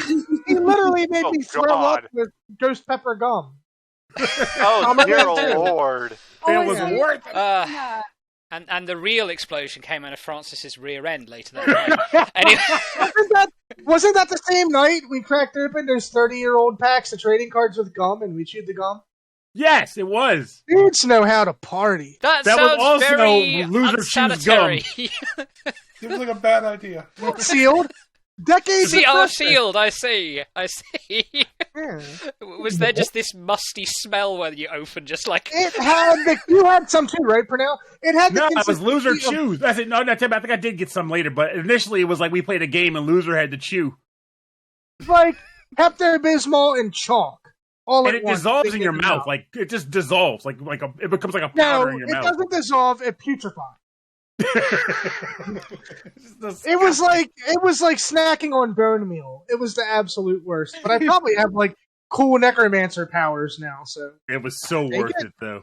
That's why now people are like, let's play this game. I'm like, no, we need some stakes in this. We can't just have someone lose the game. You have everybody to send your pictures. Are you going to be drinking some 30-year-old Crystal Pepsi next time or something? We could. You got some? How much those bottles of hooch off the ocean floor went for on the internet a few years ago? You know, they were like 100-year-old. The 1600s, sure. Oh, this belonged to Francis Drake. Drink forbidden juice. Okay, at number 10, we have Chivalry 2.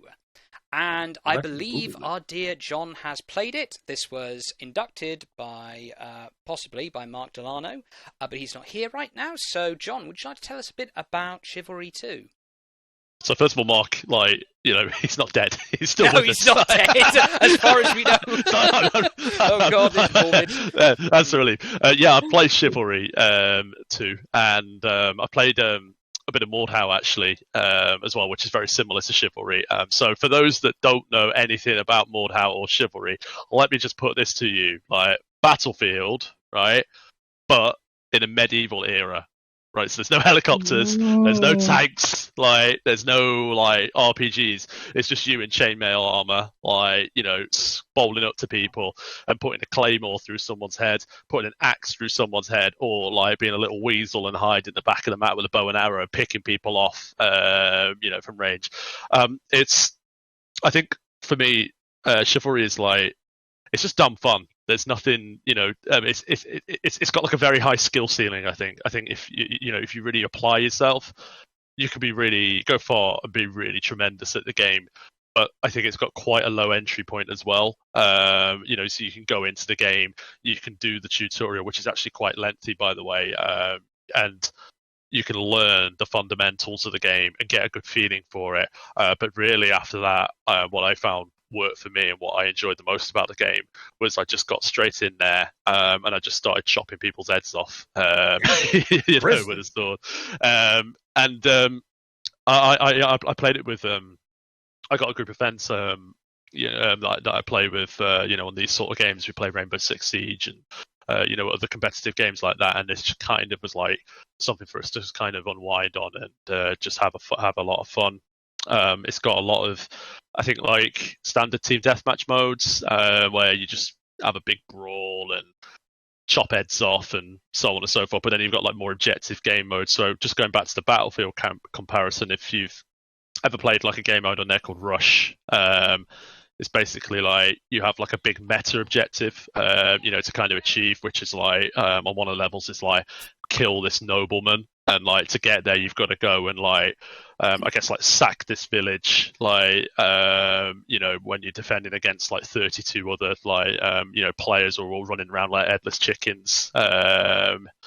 And it just advances the objective. You then got to lay siege to a fortress, like bring the fortress down, storm the castle, get in there, and then kill the noble at the end of it. And there's like variations of that theme, kind of throughout. So as far as multiplayer experiences go, it's probably one of the best ones I've played this year, actually, to be honest. It's really well polished. Can I just ask? I mean, I played the first Chivalry, and that was it can get quite chaotic at times.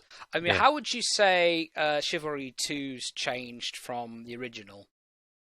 I got to say, I've not played the original. I came from Mordhau, which I found very challenging. It's a very difficult game, Mordhau, and not very forgiving, at all. Whereas, like, I found the point of entry for Chivalry 2 was much lower. It was much easier, much more forgiving. Like I found the windows for parrying, for instance, like much easier to achieve than Mordhau. I also found it easy to really fundamentally duke people, right? When you like what's the word I'm looking for? Feint, right? I found it much easier to do that compared to Mordhau. But I couldn't tell you, I'm afraid. I'm not played it, but I'm assuming it was a bit more challenging, perhaps, or a little bit more glitchy. I don't know. Reviewed the original Chivalry for the site. I think it was back in 2013, 2014. Honestly, I found it to be a pretty middling experience. But having played a little bit of Chivalry 2 with H4 players Mike Vito, I think it's phenomenal. I think they kind of dialed back the more frustrating bits, and it kind of leans into the sillier stuff, especially if you're doing free-for-all. There's nothing more fun than getting in a tavern brawl and killing somebody with a flaming turkey, or chucking a barrel down a flight of stairs onto their head. Kind of silly stuff. I love moments. I want to buy it. But I think my most interesting moment with Chivalry 2 actually was kind of a combination of things. Because I had largely stayed away. I mean, I own an Xbox One and an Xbox One X, but I never really got too attached to them. I was still always playing on my PlayStation. So I was kind of out of the Xbox Live ecosystem.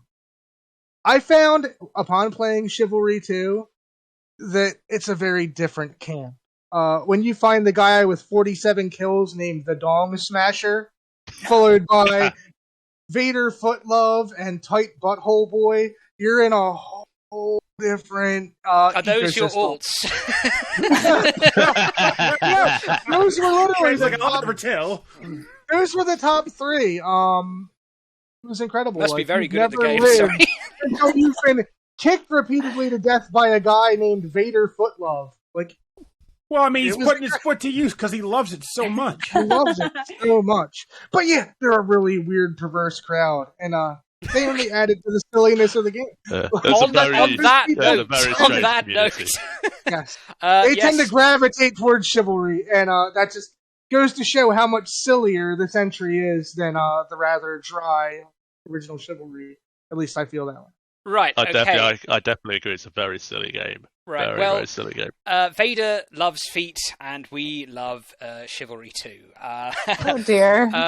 Moving on. I'm ready. Well, I'm ready. while I am full of a powerful sense of dread, that brings us to number 9. Good Metroid Dread. Mm-mm. So, I didn't choose it, but the one thing I want to say, just right off the bat, is that I saw a lot of people get really geeked about, Metroid coming out anew because, hey, it's been ages since we had our original Metroid. And then when this game comes out, they did so many things different that I had a lot of friends outright hate on the game. Like, this is stupid. I want to just run around and explore. I don't want to have to deal with stress and dread, quote unquote. And the one vibe I have for that is, for everybody here, we can all agree that when you look at a Metroidvania game, obviously Metroid is a major part of that formula. So the Metroid concept has been getting milked by every other company for years since the last Metroid. So I felt that even though they made the changes that they did to this game, they were good changes in the way that it makes it stand out from the crowd that has been imitating it for over a decade, 2 decades now. So, I don't know. That was just me thinking about it, but I don't want to ramble too much. I largely agree with you.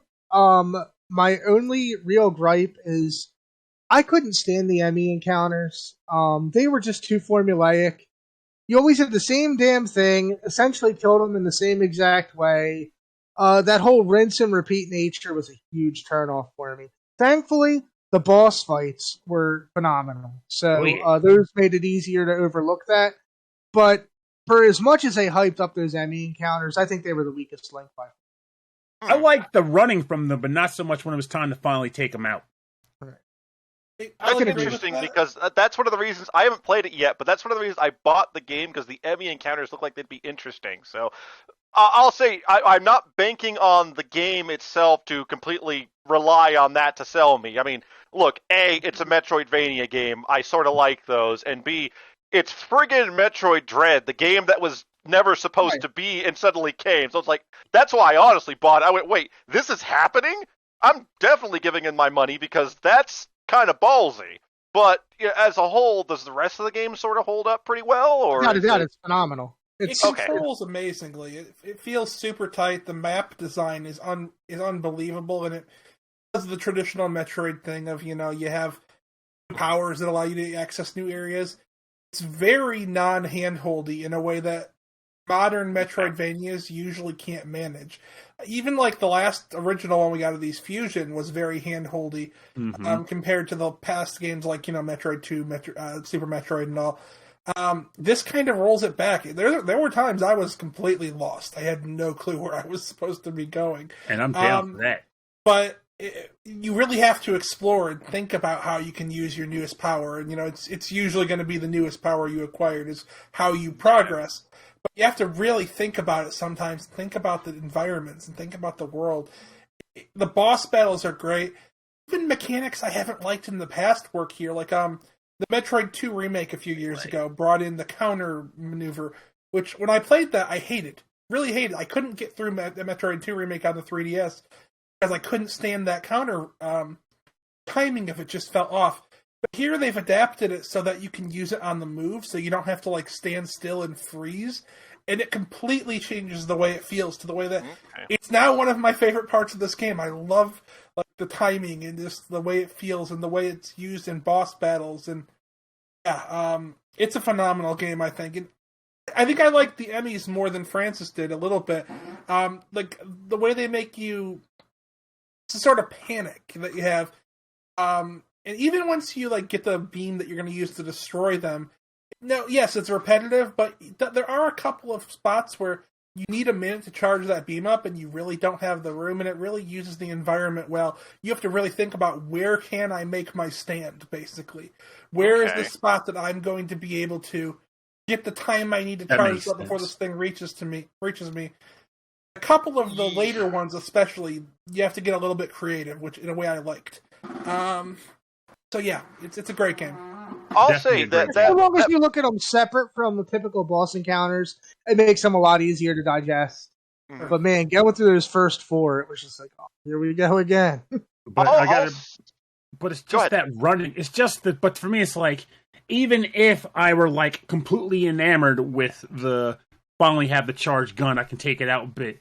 I will say that it still feels good to be able to do it because they're a lot. I have friends, like I said, their complaint was I die, I gotta redo it. I die, I gotta redo it. But I really like when I get to a room and that jerk is just coming after me. It's like, okay, time to run. And you're she can dash now, she can slide now. They made her more mobile specifically to be able to evade these things. And when you're shooting through walls, crap, it's these missiles. You gotta switch to the missile because you forgot to put the missile on, and the thing's right behind you. That is tension that Metroid has never had. And somebody say, well, what about the suit encounters in the previous games? No, not like this. They were not like this. I like having to be on my toes and making split-second decisions to get away from this thing. And it's just, it feels great. I'll say Fusion is one of the few Metroid games I've actually played to completion. So in that aspect, like I remember the SAX fight or the encounters, and it's like, yeah, you couldn't do jack crap. You had to run up until like the end of the game where you finally got. I think was it the freeze weapon at that point, the ice beam, or the equivalent, and you could finally fight her. Yeah, it's like that was like I said. Fusion's one of the few games I played, and I liked it because it actually did sort of tell me where to go, but that was back when I was starting with Metroidvanias. Sure. Kind of going into that aspect to loop it back around to Blaster Master real fast. That is a game where same kind of progression. It works in that you get new abilities, you go back to old areas to explore, and it doesn't really hold your hand. It might give you a hint to go here, but you've still got to figure out what it is you kind of got to do. And that is a very fine line to walk because, for example, back, one of the other games I played was Super Metroid. I'm on on that one. I don't like that game because it's too vague on what you're supposed to do. But I would be very interested to see now at this point where, more modern design maybe brings that, and my experience as a gamer has changed to where maybe I can pick up on those cues a little more easily, or they're just better cued so I can see them. I think for me, the best way they could address that, because it wouldn't even be hard for them to do this. They just don't. And that, and you can even take like Blaster Master as a good example of this, because I don't remember if Blaster Master 01 outright directed you to things that you can do with your Sophia upgrades. But I remember in Blaster Master original on the NES, it told you nothing. So you had to remember that when you beat Area 4 and got hover, or beat Area 3 and got hover, you had to go all the way back to Area 1 at the very beginning to hover up to the door. Yep. And all you have to do is toggle a switch that says, tell me where the next objective is, or not tell me. And you'll satisfy everybody that way. Because I would turn it off, you would turn it on, and we both have fun. Yeah, I can tell you in 01 what it does is that it usually highlights a red square on your map to go here, and you can have a conversation with Eve if you need a reminder. But like outside of that, you could just, you can even skip the story section, I think, by hitting like plus or something. You pretty much can just run through that game, via memory or via just if you want to naturally explore. But the way it kind of points you in that direction doesn't seem intrusive to me. It's a very minor thing where I go, that makes sense, especially with modern game design. But it is a very fine line to walk because you do have people who are experts at these games or grew up, with them being these like people who like the original Legend of Zelda. You get dropped into this place and you go, explore. Some people really love that. Myself, it drives me insane. But, to each their own. And like I said, it is a fine line to walk, but it sounds like this sort of does walk that line pretty well. And that's kind of, I think in that aspect, that's a true triumph.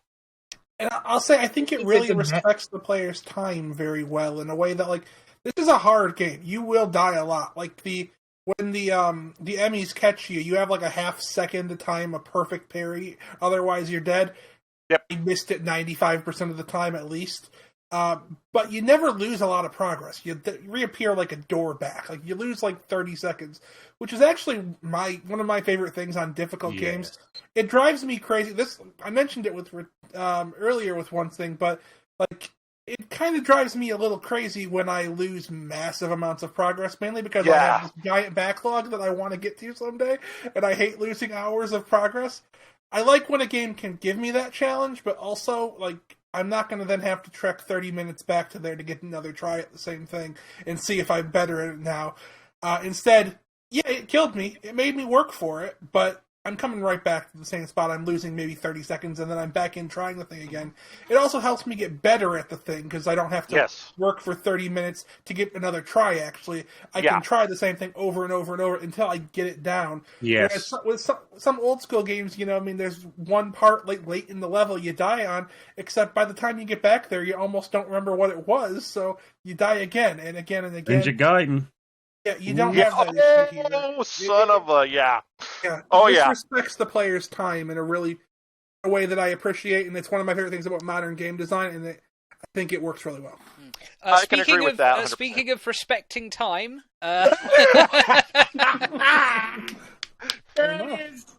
I am the master at derailing things. I'm sorry. Speaking of respecting time, we had a good old chat about Metroid Dread, and now let's move on to number 8, Neo. The World Ends With You, inducted by Corey. So, we start off in the wonderful prefect of Shibuya. I'm sure some people are probably familiar with that city, but it is an area in Japan that is very heavily populated and features a very well-known place known as the Scramble Crossing. And we start off with two characters, Rindo and Fret, that are having a normal day. And then Fret picks up these wonderful little red skull pins that seemingly has no effect on them until they see monsters battling out in the middle of the Scramble Crossing. And they go, what the hell? And it just gets worse from there. And it turns out that they have entered something called the Reaper's Game, where they are fighting monsters and completing objectives for points and beating other people, all for the low cost of, you're fucking dead. Come back to life if you win. Hooray!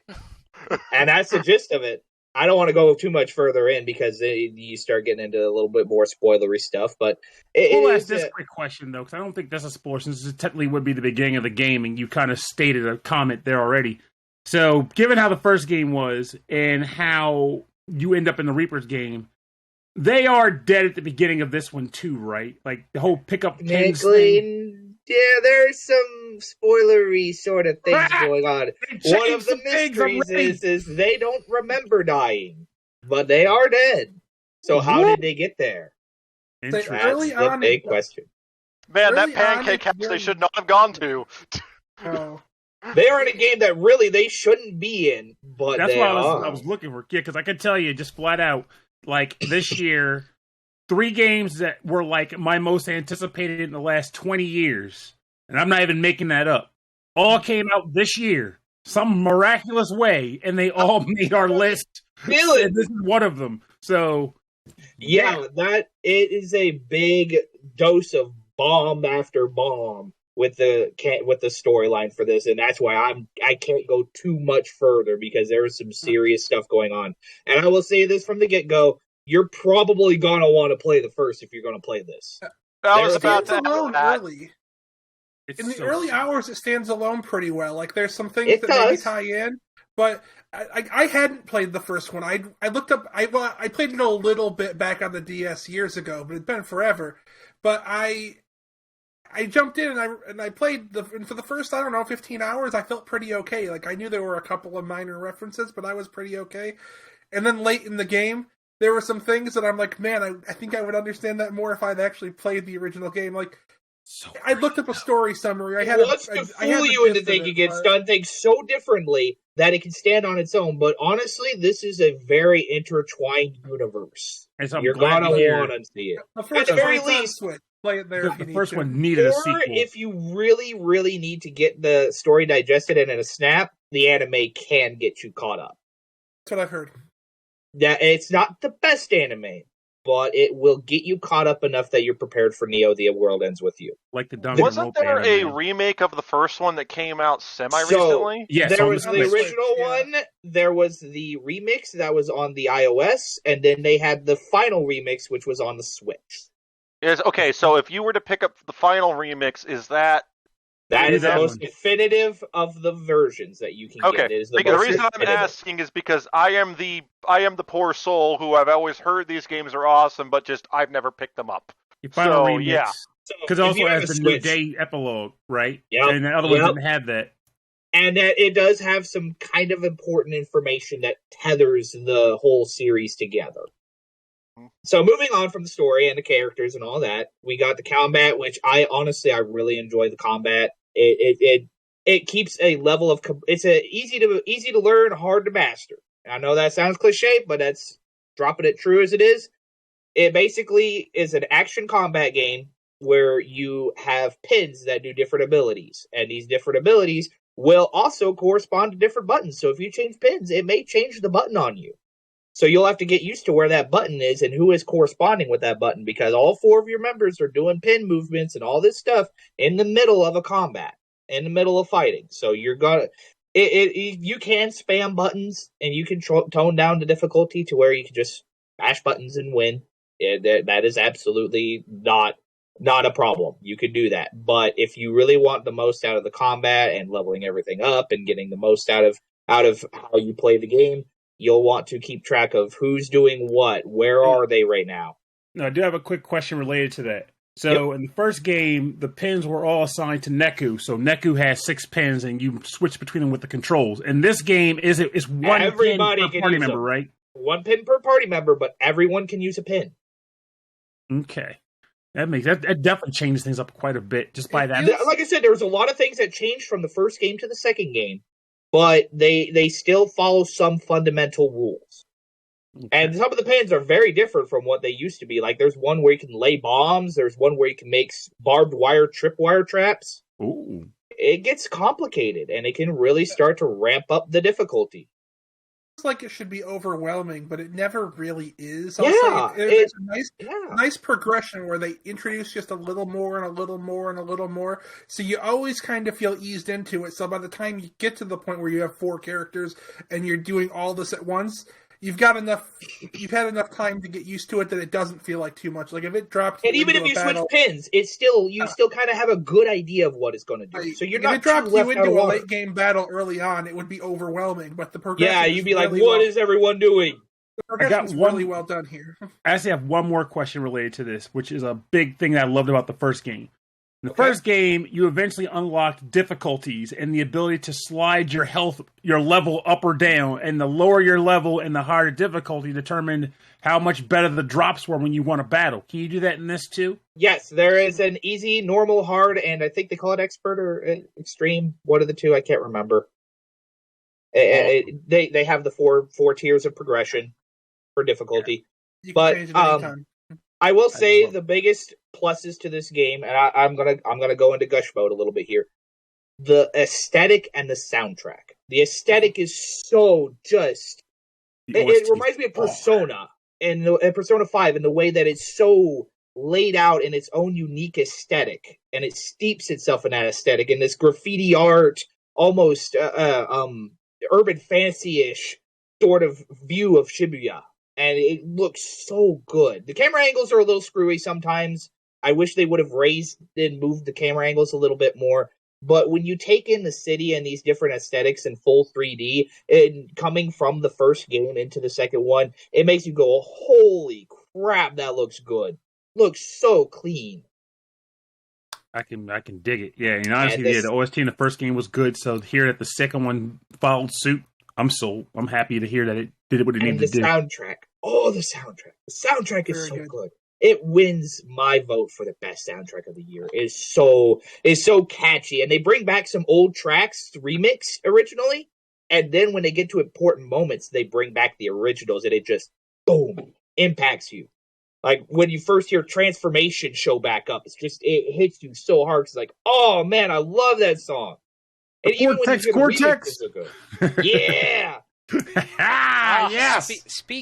Speaking of old songs you really love, how about I Wanna Be the Very Best? Like no one that's in the game too. You have to unlock it though.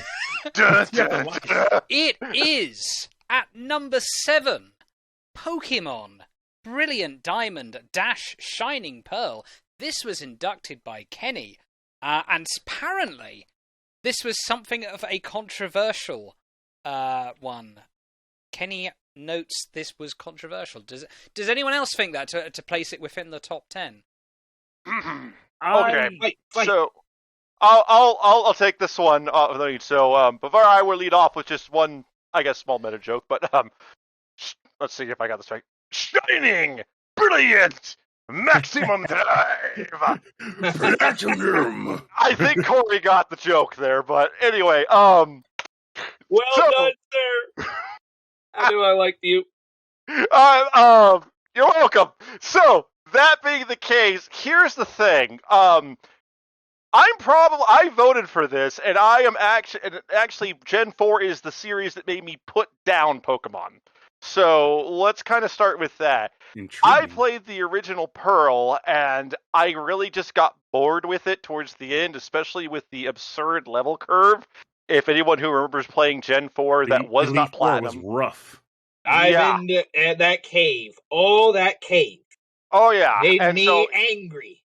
So it's one of those where I was so done with it that I bought Gen 5, never played it, bought Gen 6, and eventually, because I was going to maybe play it, and played it several years later to prep for Gen 7, because some friends of mine wanted to play Gen 7 together, and I love Gen 7. Then came Sword and Shield, and all I'm going to say on that is I despise those games. Let them rot in hell. It's a hot take. If you love them, no offense to you. We're on the I same literally mean page. it. I guess just, but I hated Sword and Shield, okay? And the reasons and here's the thing. Why Pearl and Diamond do have some of the same issues I have with Sword and Shield, there's one big difference for me. And that's the fact that the player character actually matters in the damn story.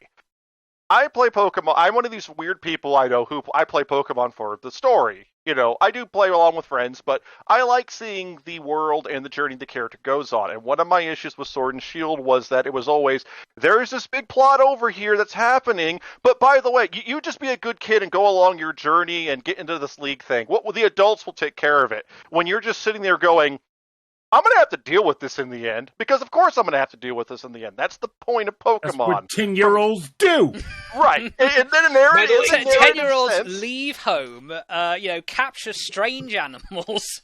And save the goddamn world. Travel with weird adults, That's what they do. But it's like, why this game does, I think this game has an interesting narrative. It has a weak rival. Wally is just, I hate Wally. So... he is better than whatever the hell his name was in Gen 8, because I don't even freaking remember his name. Hal? No, Hal was 7. Oh, he was 7. I almost did that too, but Hal actually becomes interesting and actually is kind of likable. I don't even remember what the hell the Gen 8 guy was, but I hate it. Yeah, see, that's Pop. Thank you. Yeah. Next, as my friend likes to go, next is Nessa, the water gym leader. I just, no. Like I said, I'm sorry. I don't want to. Sword and Shield fans, you like the game. I don't have a problem with that. This is my opinion, just so you understand. But anyway, like I said, but with Pearl and Diamond, it is more of a back to basics, a return to form. And, I'll say some people might think that that's lazy in that aspect, and I can see why they might feel it's controversial, but it still is a good game at its core. I like the chibi art style. I think it's very cute, but I also kind of like cute things, as you might see from my room. The gameplay is still, classic Pokemon gameplay. There are improvements, such as, for example, you don't have to worry about having an HM Pokemon anymore, because you can just use stuff from the Poketech.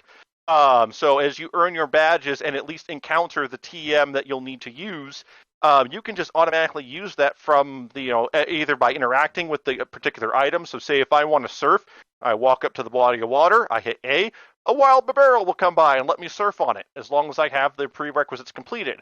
I still have not finished all of the game. I just last night finally got to capture Palkia, because I'm playing Pearl. So I just finished that. I'm on my way to go deal with Gym 8, which I'll probably finish today or tomorrow. But for a remake, I'll say it does fix a lot of the leveling issues so far. I haven't heard anything other than from a couple of friends of mine saying Cynthia's going to be a pain in the ass. But then again, so hard, I hear. Cynthia was a pain in the ass in the first game, and she is sort of respected for being the pain in the ass. So on that aspect, it's really nice to have a little bit of a challenge in that because, you're going up against what is probably a lot of people's favorite, champion. So I think 100%. it is fitting to kind of have her be kind of a badass, and to showcase that, she earned that spot. But like I said, I totally get if this is one of those, and look, this is one of those things where a lot of us are probably going to disagree on whether or not it deserves to be this high up. I mean, yes, personally, I'll take Blaster Master 03 and put it over here. Thank you very much. But, that's the cool thing about gaming. We're all come from different walks. We're all going to play different things, and we're all going to have different opinions. But we can come together and agree that, this is a good game. And so, in that aspect, give it a try. Like anything else on this list, if something piques your interest, think of it more as we think this is a good game. Please go give this a try if you were on the fence about it. That said, before I rant, do anyone else have anything to say? I only have one thought on it. Like, I do like the ECPL stuff on Facebook and junk with like East Coast Pokemon League and like the MagFest Pokemon League, and I've been like entrenched in this franchise forever and a day. And I do like Diamond and Pearl. But with that said, I think one reason why I can see some people not being too fond of this new or this re-release is that usually when they make re-releases of Pokemon games, they generally do something to add like some new life into it, like where it doesn't feel like I'm just retreading the game with new graphics or something. Like, for example, my favorite one they did was Omega Ruby Alpha Sapphire. That game felt fantastic to revisit, and I already loved Ruby and Sapphire. That was like my favorite of the old gen games, and the remake was just chef kiss, fantastic. This game is almost like a note for note recreation of the original game for all of its positives and minuses. Like, I'm playing around with it. But I'm not feeling like, wow, I can't wait to see what they changed or what they updated or what they added. It's just like going through the motions, doing what I've already done in the past, and seeing that they've already done better on older remakes. It stings that they didn't do that for this one. And that's I can agree with that. I sting on it. I can agree with that because there's not a lot, like, for example, all of the plot elements that, say, Platinum introduced, I never played Platinum. That's the one caveat I'll give. By the way. But like, I haven't seen them, and that's one of the things people say, if you're going to play Gen 4, you play Platinum because it introduces all of this. Now, I don't know if it pops up later. Like I said, I'm still playing through the game myself, but also, the biggest thing that changed for me is, at least, like I said, at least the leveling system doesn't feel as wonky as it did in the first game, which to me is a big. It at least makes it playable for me. I'm going to guess a lot of that might also just factor into the fact that they do EXP share in this one, which didn't exist in this level in Diamond and Pearl. Too. Mm-hmm. Not in that way, at least. They had the individual item, but not the whole team. Not the blanket one. What's your overall view then? Do you think it's controversial apparently, but do you think it still belongs in the top 10? I would say it still belongs in the top 10 because it's just like he said earlier, like it's all opinion based anyway. But as far as my personal opinion, like it's still a good Pokemon game. And if a person feels as though they want that revisit to the old style mechanics after being, annoyed by Sword and Shield, that may be enough to say this belongs up the list because I'm glad to be feeling the classic Pokemon experience again after coming back from, Pokemon Tournament Edition. Well, since Kenny's not here to defend it, I'd just like to quote him. Despite any imperfections, however, I just don't think I could do anything but ultimately praise the game for what it was. Diamond and Pearl were glamorous when they originally came out. Puns. And Brilliant Diamond and Shining Pearl, in my opinion, are just as solid. So there we go. Trust me, when you have a minute, dear listeners, viewers, please go read the article because Kenny is masterful with his Pokemon puns in this little blurb. It is great. So yeah, read the full induction by Kenny. Link below. It is infinitely amazing. Okay, so anyway, I think we are probably about to get a little more unambiguous praise now as we move on to number 6, Halo Infinite, inducted by Andrew. Like, I grew up with Halo, and they were saying about Pokemon after the last entry, for some players it just felt like a return to what they love about the series. I can say the exact same thing about Halo Infinite. Halo, I still remember the first time I played Halo back on my neighbor's Xbox back in late 2001, and I didn't get an Xbox myself for a couple of years, but I was over there all the time. We played so many hours of that game versus, multiplayer, co-op, everything. And, I loved the series for a lot of years. 2's great, 3's great, but at some point, it's probably around the time 343 took over the series and started developing the main developers.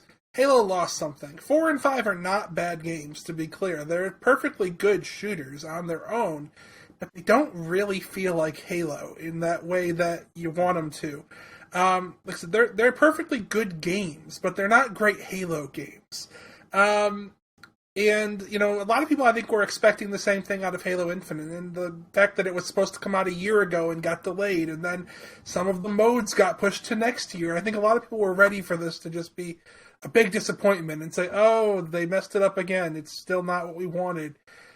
And the second that Halo Infinite multiplayer, technically a beta, but it was the full multiplayer a month before the original release date, suddenly Shadow dropped, people jumped in and I think immediately realized, oh, wait. This feels like Halo. It's almost like coming home in a way. It's like, this is what I loved about this series for so many years, and it so perfectly captures that again in a way that I think had been lost for a long time. It's not a perfect game. I really wish... I'm looking forward to the Forge eventually showing up. It's a shame that I can't play co-op with my dad like we did with all the older ones. The campaign is really good at times, but the story kind of turns to nonsense at a certain point, and I wish they did a little bit more with the open world stuff that they did, because it's semi-open. They push this as it's the big open world Halo. It kind of is. Like, there's a lot you can do, but the story itself in the main campaign is still very very linear. But I don't really care. It feels so good to play. Like, the multiplayer, I've already put like 55, 60 hours into it in the last month, and I'm not even close to done with it. For the last 2 weeks, I've been making sure to jump in every day to get a couple matches in so I can unlock the Christmas event. There were complaints early on about the progression in multiplayer, and to their credit, 343 jumped in almost immediately and started making changes and working to make this what the players wanted. And, well, it's still not perfect. It's come a long way in a very short amount of time. There's just so much that it does well. For most games, maybe I would want them to do a little more original, but after the last couple of entries really struggled, it's kind of nice to have a back to basics. We're going to get back on solid ground. We're going to get back to, we're going to reset a little bit to a place where players are going to be happy, and then we can branch out from there again, and we can try new things again. Yeah, let's refocus and figure out what's important. Right. I do hope they don't take the lesson from this that players don't want them to try new things, because after a series has been around for 20 years, that's the death knell for any series when they decide we're just going to keep iterating on the same thing. They do need to push forward in the future and innovate. But they've got the series back where it needs to be, and it just feels fantastic to play with. The weapons are great. The level design is fantastic. I have There are flaws. It is not a perfect game, but it is perfectly what I wanted from Halo in 2021. It met your expectations. It well exceeded my expectations, I would say, actually. Yeah. I was worried about this game, and I don't feel like I needed to be in the end. I've actually... Yeah. Go ahead. Sorry, yeah, because I just want to say, because I've actually played this. I haven't played quite so many new games this year. But I have actually played the multiplayer for Halo Infinite, because it's free. And I can afford free. Great. So, yeah, like, I had a lot of fun playing the multiplayer with my friends, and in particular, what's that bike that has a gigantic thresher on the front of it where you run people over? Right, the brute threat. Yeah, that thing's bloody brilliant. The grinder or whatever, the chopper, something like that. Yeah, I think. Chopper. That thing's choppers. Bloody brilliant. Yeah, just I think there's a lot of you were mentioning Battlefield and stuff earlier. There's a lot of first-person shooters since the release of Halo that have gone in a more sort of quote-unquote realistic kind of Call of Duty kind of direction, where you just shoot people a couple of times and they're dead. But, it really is kind of refreshing just to play more of an old-fashioned sort of deathmatchy game where you've actually got plenty of hit points and you've got these crazy, insane weapons like that spike gun that can shoot about 20 homing crystals a second and whatnot. And wonderment of picking up a new weapon. Yeah, while you're picking up a new weapon. Yeah, you pick it up and you're like, what the fuck does this do? The hell does this awesome? It's wow. so fun. Yeah, every moment you're picking up a new weapon, and it's actually something pretty awesome. And I think that's something more of these kind of FPS deathmatchy games could give it a go, especially on such a high level. Yeah, for sure. No, I was gonna just say it sounds kind of like with the media exceeding expectations, like me with Blast Master 3. It's like I came into this a little worried. Could they stick the finish, and would it meet those? And I'll say I was interested because I've never played a Halo game myself. I have followed the story just because I have friends who are into it. FPSs are not my thing. Just to explain why I never played a Halo game, despite being on the Xbox. But the story was one of the things I was kind of going, all right, can they stick the landing on this one? Because yeah, it is one of those things that from Halo 5, they sort of wrote themselves not into a corner, but into building up this idea, and then did it just not kind of work out, or? They kind of tossed all that aside a little bit. Like, they acknowledge it, but they kind of, I think they realized players weren't really hitting with that. And instead, although the overall story doesn't work, what I think does work about it really well is that they refocused and made this a more personal story. This is a story that's about the Master Chief and Cortana. They are the center of it. Cortana is not there with you throughout the whole game like a lot of the old ones, but yet she is central to what is going on here, and their relationship is the very beating heart of the story. And, it makes it more personal, and for longtime fans of the series, I think that's going to allow it to work, even if maybe the antagonists aren't as perfect as they could be, and some of the story beats are a little... you could hand wave them away. They're kind of nonsense sometimes, but the overall feeling of it, I think, works in the end. Because it is so personal. Which I'll say, that would make sense because those two characters are pretty much central, from what I understand, to the series, not just identity, but narrative. I mean, they're Halo, pretty much, is what it comes down to. And to be fair, the new characters that are added, there's a pilot who's really, really well done, and Weapon, who's a new AI that's along with you too. Both super likable. It seems like they're going to play a part in things going forward, and I'm excited to see more of them because really well acted, really well done. Okay. All right. Awesome. Shall we move on? Yeah. Great. Okay, so I've already kind of done my intro to Psychonauts 2, but I'm going to do it again just so I've got a marker when I'm editing. Okay. Right. So, but let us not forget number 5. The Forgotten City. And that was inducted by Heather. Yeah. So, and I know Andrew's played this one too, and I know he had some differing thoughts, so there'll be some balance with this one. But this is my game of the year. And I said in the document, if I could put all 5 of my votes here, this is where it would be.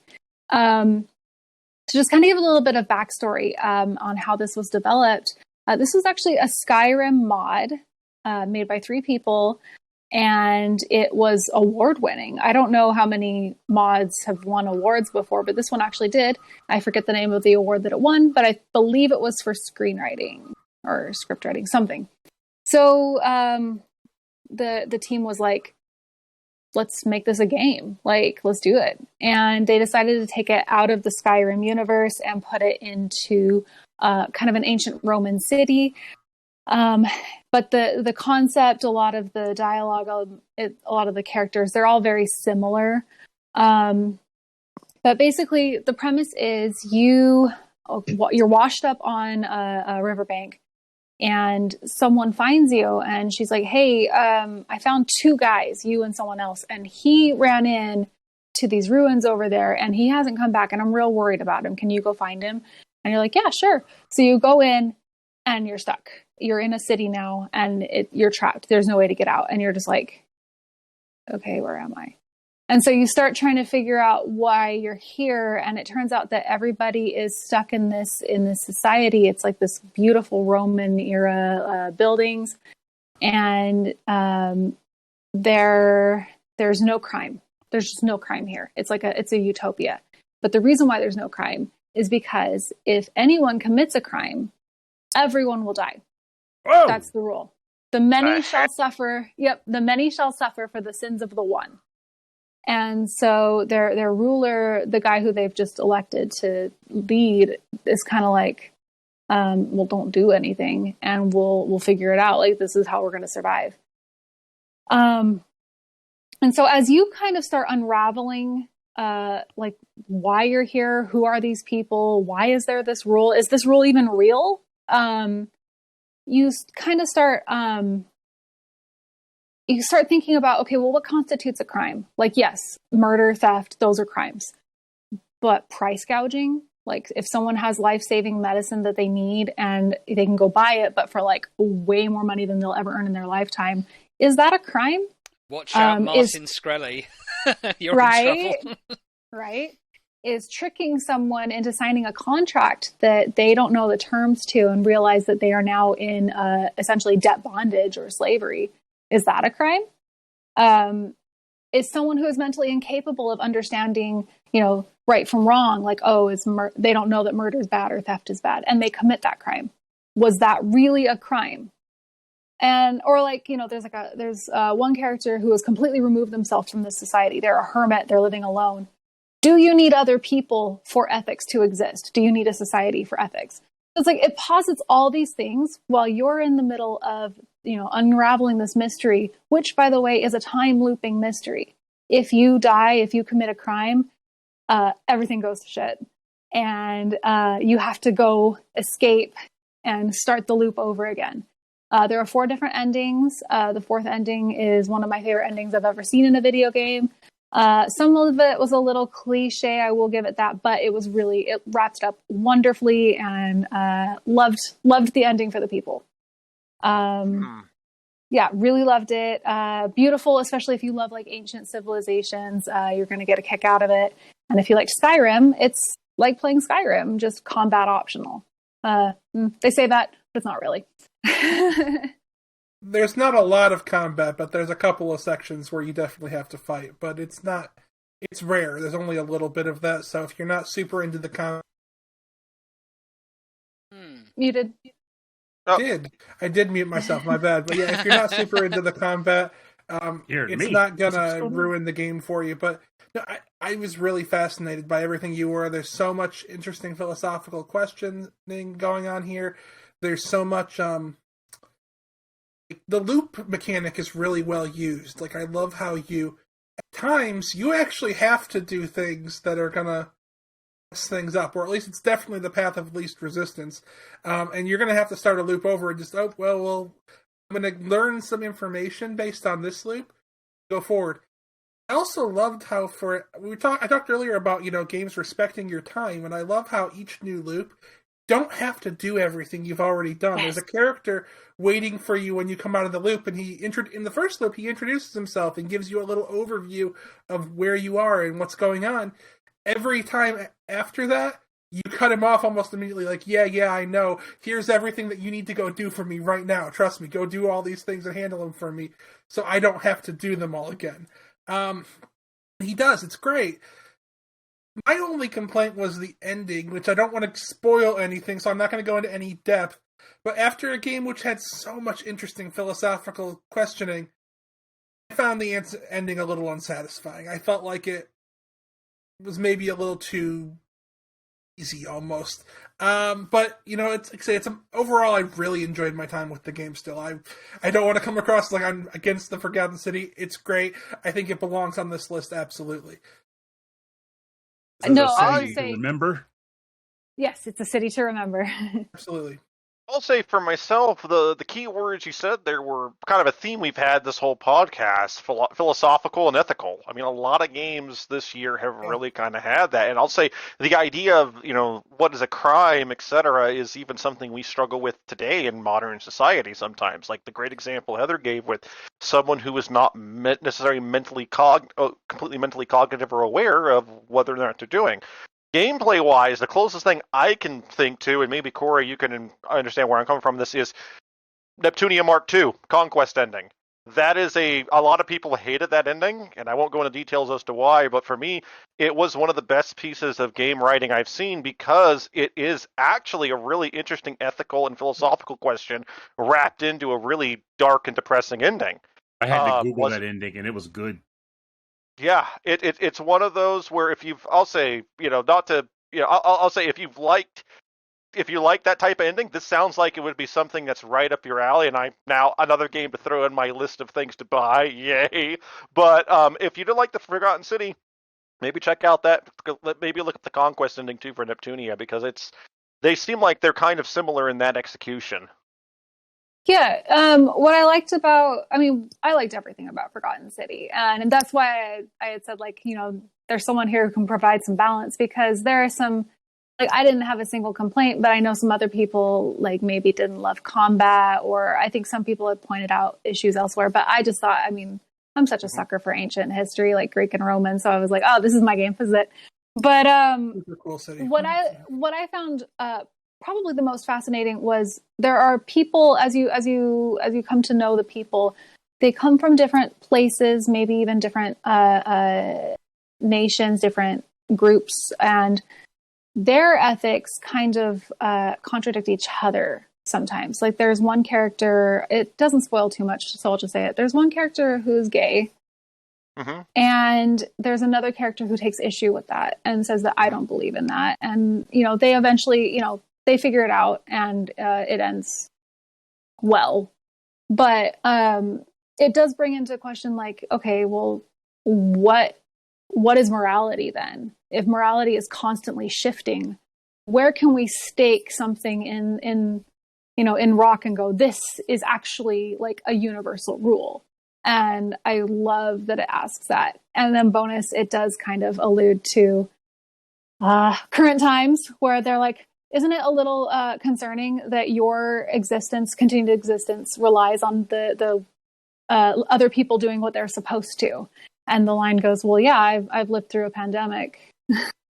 I was like, ha ha ha, gotcha. I think I saw that in the trailer, actually. Yeah, they talk about it. But that is interesting, because, if you really, last thing, and then we can definitely move on. Sorry, Jonathan, but it's just, the idea of, ethics is something that, and morality is something that is constantly shifting and constantly evolving. Things that were, back in ancient times were not acceptable are acceptable now, and things that were acceptable back then have gone from being, acceptable to not acceptable to acceptable again. Like, for example, let's go with homosexuality. That has gone in ancient time. I'm not going to be an expert on ancient history by any means, but it did exist back then. People, were perfectly fine. And then at some point we said, I say we, but humanity had said something in certain places, said, no, this is not a thing we want anymore. And now we've kind of gone back and reassessed that and gone, no, this is perfectly fine. There's nothing wrong with it. That is ethics. That is the ethical dilemma, kind of, in a nutshell, because there's never really like I said, there's nothing really you can stake something on as a universal truth, because other than, probably not go kill someone else, because that's kind of obvious. But in general, there's not really a way to do that. So to present that kind of as the idea of a game, as kind of a what's the word I'm looking for? Kind of like the idea of the game, like you said, where if anyone were to break whatever we define as our ethics or morals, everybody here dies. That's pretty heavy to kind of, start out with, and it's hard to kind of, keep everyone in line to make sure they can. And in that case, do we have any sense of freedom, any sense of self? It raises a bunch of interesting questions. Yeah, it really does. And you sit there after, it took me maybe 20 hours to get through, like, literally everything, like, all the achievements and everything. And you would play it, and then you'd stop and go to bed or whatever, and you'd be thinking about it, like, oh, I needed to do this here to beat that. But then you're also like, but why do I think this way? Why do I feel this way? Where did this come from? Like, it really does kind of make you think. So it's one of those games that, like, you attribute to, like, I attribute Phoenix Wright to helping me think more logically, sort of thing. Like, and this is one where I'm thinking more like, well, why do I feel a certain way about this moral here? Like, I love games that challenge that. So. As a person who literally just had a conversation with a trainer a few days ago about the idea of what do we use to define morality. Yeah, guess who sold again? Yeah. I don't want this game. It's not fair. My wife doesn't love me on Game Pass, and, if you have it. And I'll say, in that aspect of constant self-reflection and, monitoring our own mental stability, that seems like a perfect segue, Jonathan, to... Well, that's a perfect segue to Psychonauts 2, yes. Yes. What is a psycho? What is a psychonaut? We do not know. What is a naut? Are they not psycho? Are they not psycho, or are they psycho? What is one? What is two? So that brings us to number 4. Psychonauts 2, and this was also inducted by Andrew. Such a good game. It's an incredible game, and what I'll say is, this is a year we've seen a number of games come back, like series that have... There's one of them. Revival era.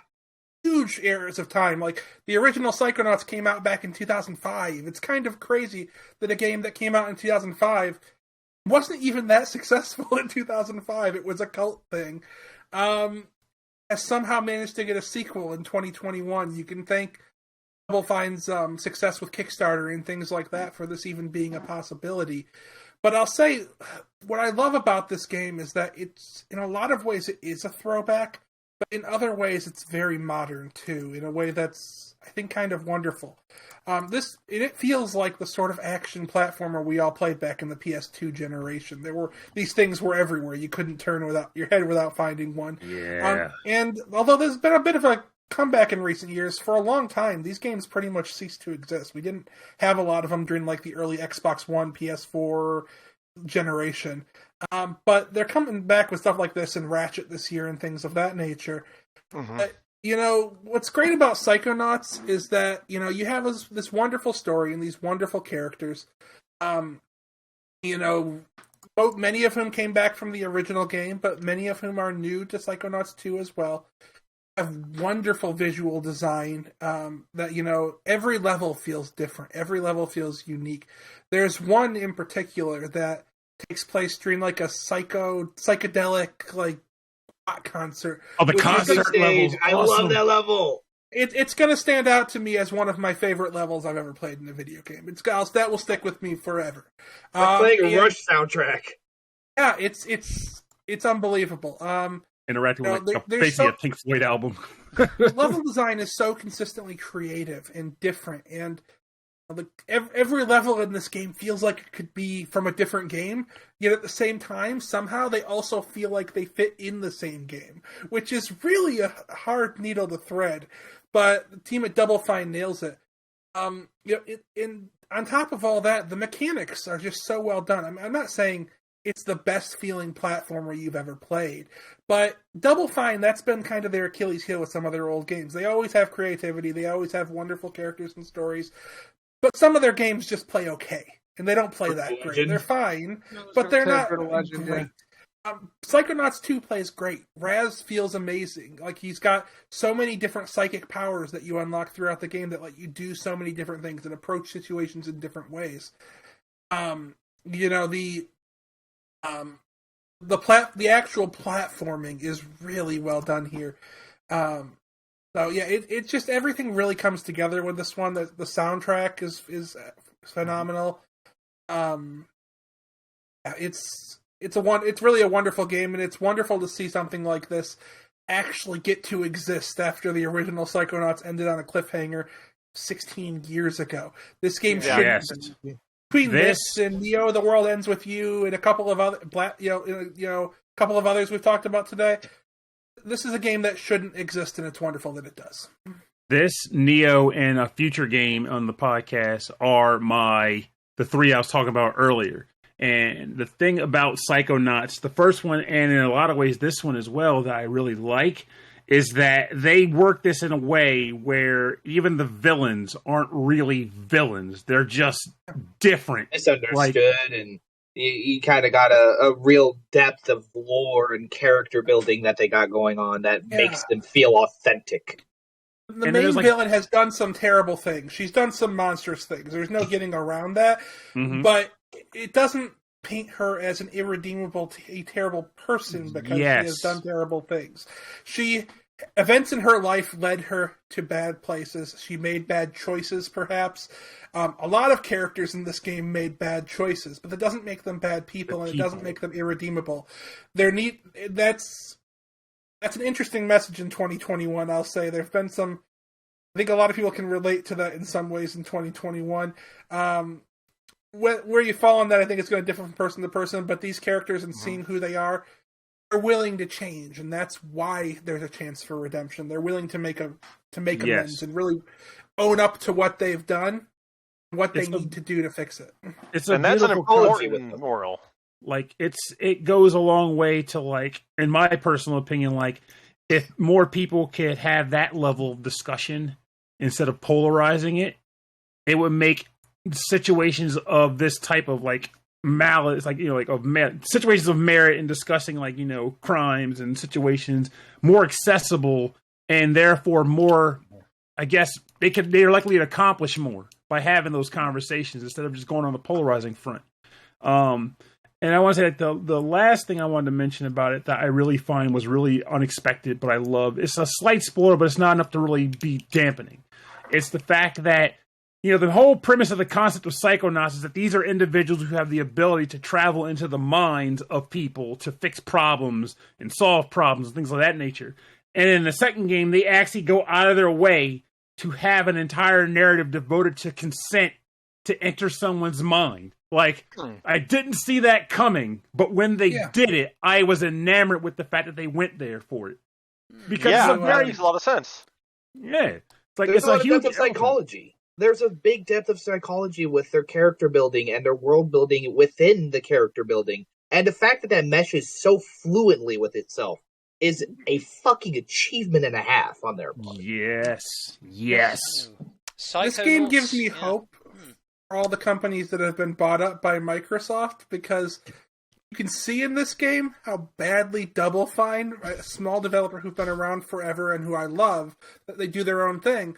But you can see how much like that infusion of cash someone like a Microsoft can give them, what that can do for what they can do in a game, actually. And like, you know, and while, you know, I don't love the world we're living in where seemingly every developer is being swallowed up by a couple of entities, hopefully at least some of these smaller developers who've had to narrow their vision to be able to get games out, hopefully they'll be able to dream a little bigger. And I think Psychonauts 2 is a great first step on that for Double Fine. I mean, I'll jump in just because I have a real quick comment on that point. I totally see where you're coming from with the whole mergers and acquisitions thing, because it is always a risk.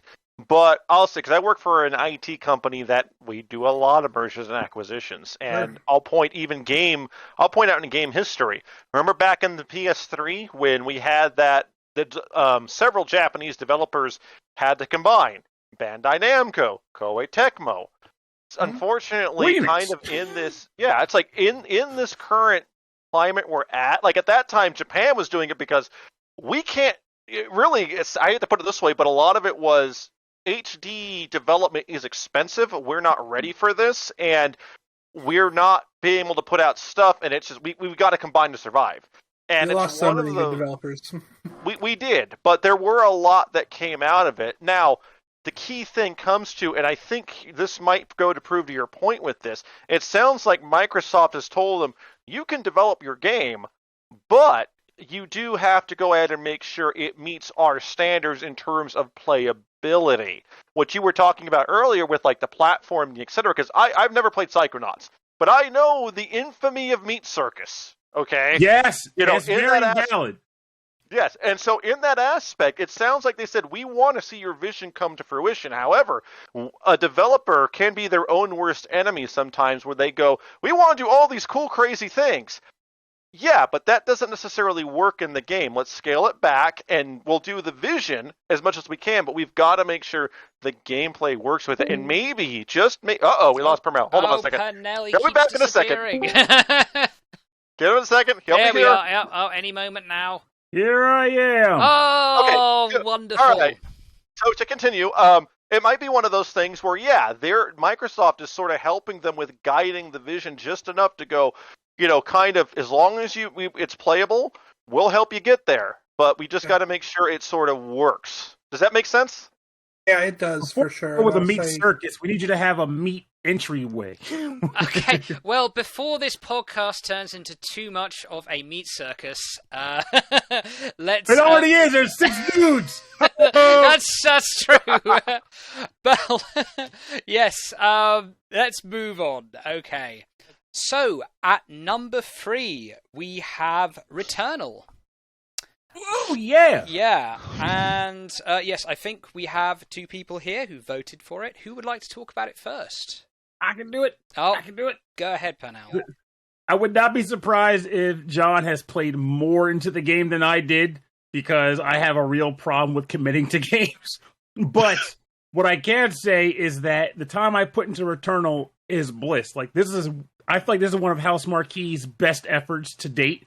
The idea behind the game is that you are basically I don't know what you want to call it, a scientist essentially, who was sent to a planet to investigate an anomaly. She crash lands on the planet and she's sent to explore it, but what she comes to realize after she dies, eventually realizes, is that she is repeating the same circumstances over and over again. And she's coming across instances and echoes of her past selves, leaving messages behind of their experiences on the planet. So the main objective of the game is to get to the realization of, like, what the heck's going on and potentially stop this loop from occurring. But the gameplay itself is just frenetic action gunplay on a level of which is addictive. You go in, like, heck, the very first room you encounter an enemy in, you expect to get nursed into the gameplay, and it's like, nope, bullet waves, start dodging, jerk, and you kind of have no choice but to adapt immediately. You have a variety of guns you can find, but you can't carry a boutique of them like you do in, like, say, like a Doom game or something. You have to choose which guns you want to maintain and make use of. So there's this dance of knowing what's the most effective for you. There are various events that can pop up in the game, some that are for story purposes, like finding weird houses that shouldn't be on a planet. What's in here, find out. Or just, things like get to this capsule and get, like, a power boost, but in exchange you lose half your health. Crazy stuff like that.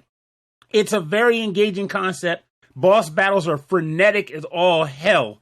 And the one issue that I had with it initially, which was the fact that you couldn't quick save to put down the game since a run can take hours at a time, they managed to fix that throughout the year via a patch. So now you can walk away and come back to the game. And as a result of that being there, when I want a quick hit of, adrenaline, Returnal's the place for me to go. I love that game. Yeah, no, I completely agree with what Pernell said there. I think what really struck me about the game is, like, and I think this shares it in common with the Inscription that we talked about earlier, it's quite unsettling as well. That feeling that you have when, this is within the first few minutes of the game where, you land on the planet and then you kind of come across your own body and the realization that, like, you're dead. But you're not dead because you're present and there. It's very that unsettled me straight away, and I quite like it when games unsettle me, certainly from a narrative point of view. But yeah, the combat mechanics as well, I thought they were really, really solid. I haven't played it through completely. It's on my backlog. I do need to finish it, but I completely agree. It is really quite a rush. When you're playing that game, there's certainly a lot to think about, and lots of abilities, to string together simultaneously, and things to dodge, almost constantly. It's a very engaging, experience. You have to be switched on. It's not like Assassin's Creed Valhalla or any other nonsense games like that, where it's just like you press a few buttons and then things die. It's like, no, it's very meticulous and methodical. It just becomes like a third-person bullet hell shooter at times. It's just completely surreal to me. Exactly. Yeah. Like, if you come into this game thinking, well, I just want to kill some time, well, time's going to kill you because you got to show up ready to get down to business. This is not a slouch title. Oh, time's killing me every day, so I know about that. A brief note on the strength of Sony's studios this year as well. I mean, that's yet another title that they've added to their impressive back catalogue. They just keep pulling them out their, for lack of a better phrase, out their arse. So I guess is it going to be a sequel? What's going to be next? I'm just curious. Given how smart I wouldn't be surprised if there's no sequel so much as them making a brand new game that just builds on mechanics and being like, this isn't called Returnal, this is called, I don't know, Skydasher. I don't know what they'll call it, but that might be what I like most about it, actually. I loved how it really pulled the elements from their recent games, things like Nex Machina and Matterfall and games like that you had that 2D almost like Smash TV inspired arcade style, and they pulled them into 3D and made it work. Because 2D to 3D transitions are always a little difficult. They're very different. You have to design differently, and it's really impressive how they managed to bring those mechanics in. And despite the fact that this is the first like big 3D game from House Marquee, it feels like a House Marquee game still, and it's really impressive. I had a couple of minor things. I don't love run-based games where the runs are hours long. It's a personal thing. I don't love when I die and I've lost hours of time. That was my only big complaint about it. The actual shooting is maybe the best of any shooter I've played this year. It's pretty fantastic. Yeah, it's solid. I think one thing I think we could all possibly agree on, but I'm curious, is people like to talk about, the system sellers and whatnot. And when it comes to PlayStation, I tend to hear people reference games like Ratchet and Clank, which to me is like, it's a great game, but I've played Ratchet and Clank. This is just better Ratchet and Clank. Or someone will say Resident Evil Village, which I love Resident Evil, but I can play it on the older systems too. This is just a better version of Village. But Returnal to me is the game on the system right now that if someone were to say, what is the game that you want to play most on your PS5? Like, what is the game that makes you feel most happy to have the machine in your house? Returnal is that game for me. And that hasn't changed despite having a small stack on the table right now. Like, it holds up. Right. So you would consider I don't know. Well, but before we get into too much of a debate, it is a game about time, and time marches on, unfortunately. You are the king of segues, sir. Gotta say. Well, there's 25 in the list, so I have to kind of be the king of segues, I'm afraid. And time management. Time marches on. Okay, so at number 2, we're getting close now. It is Shin Megami Tensei numero 5. Damn. Yeah, baby. Benny with the save there. He's got every game. He literally owns every game. I am sad to say I have not been able to play it yet, mainly because I had that month of my life consumed by SRW 30. It's okay. It's okay. But It'll still it is on the list there for next year. Oh yeah, It'll but I be wanted there to for you. I wanted to buy it because I knew. Let's put it this way: I've only played, and I will shut up after this. I promise. I've only played a little bit of Mega 10 games. Okay, literally the only one I've really kind of gone in depth to was Devil Survivor 1. Good choice. And but that had one of the best examples, and I can't think on top of my head, of why God does not interfere every single day into the lives of your mortals. And with that, and in that aspect, and I was raised as a Christian, and I still am a Christian, and to some people, these games can be a bit controversial because of the idea, the narrative of demons, gods, law, chaos, neutral, etc. But I still think that these developers, not Atlas specifically, but the development team of the Mega 10 games, does their research and honestly tries to provide a good philosophical and ethical debate. And with that nonsense out of the way, Kenny put this up. I think who was going to talk about this? Was it you, Bruno? I'm in. I'm old, right. so... I'm sorry. Go ahead. No, it's cool. Anybody wants to gush Megaton, you're in my house. We can talk shop anytime.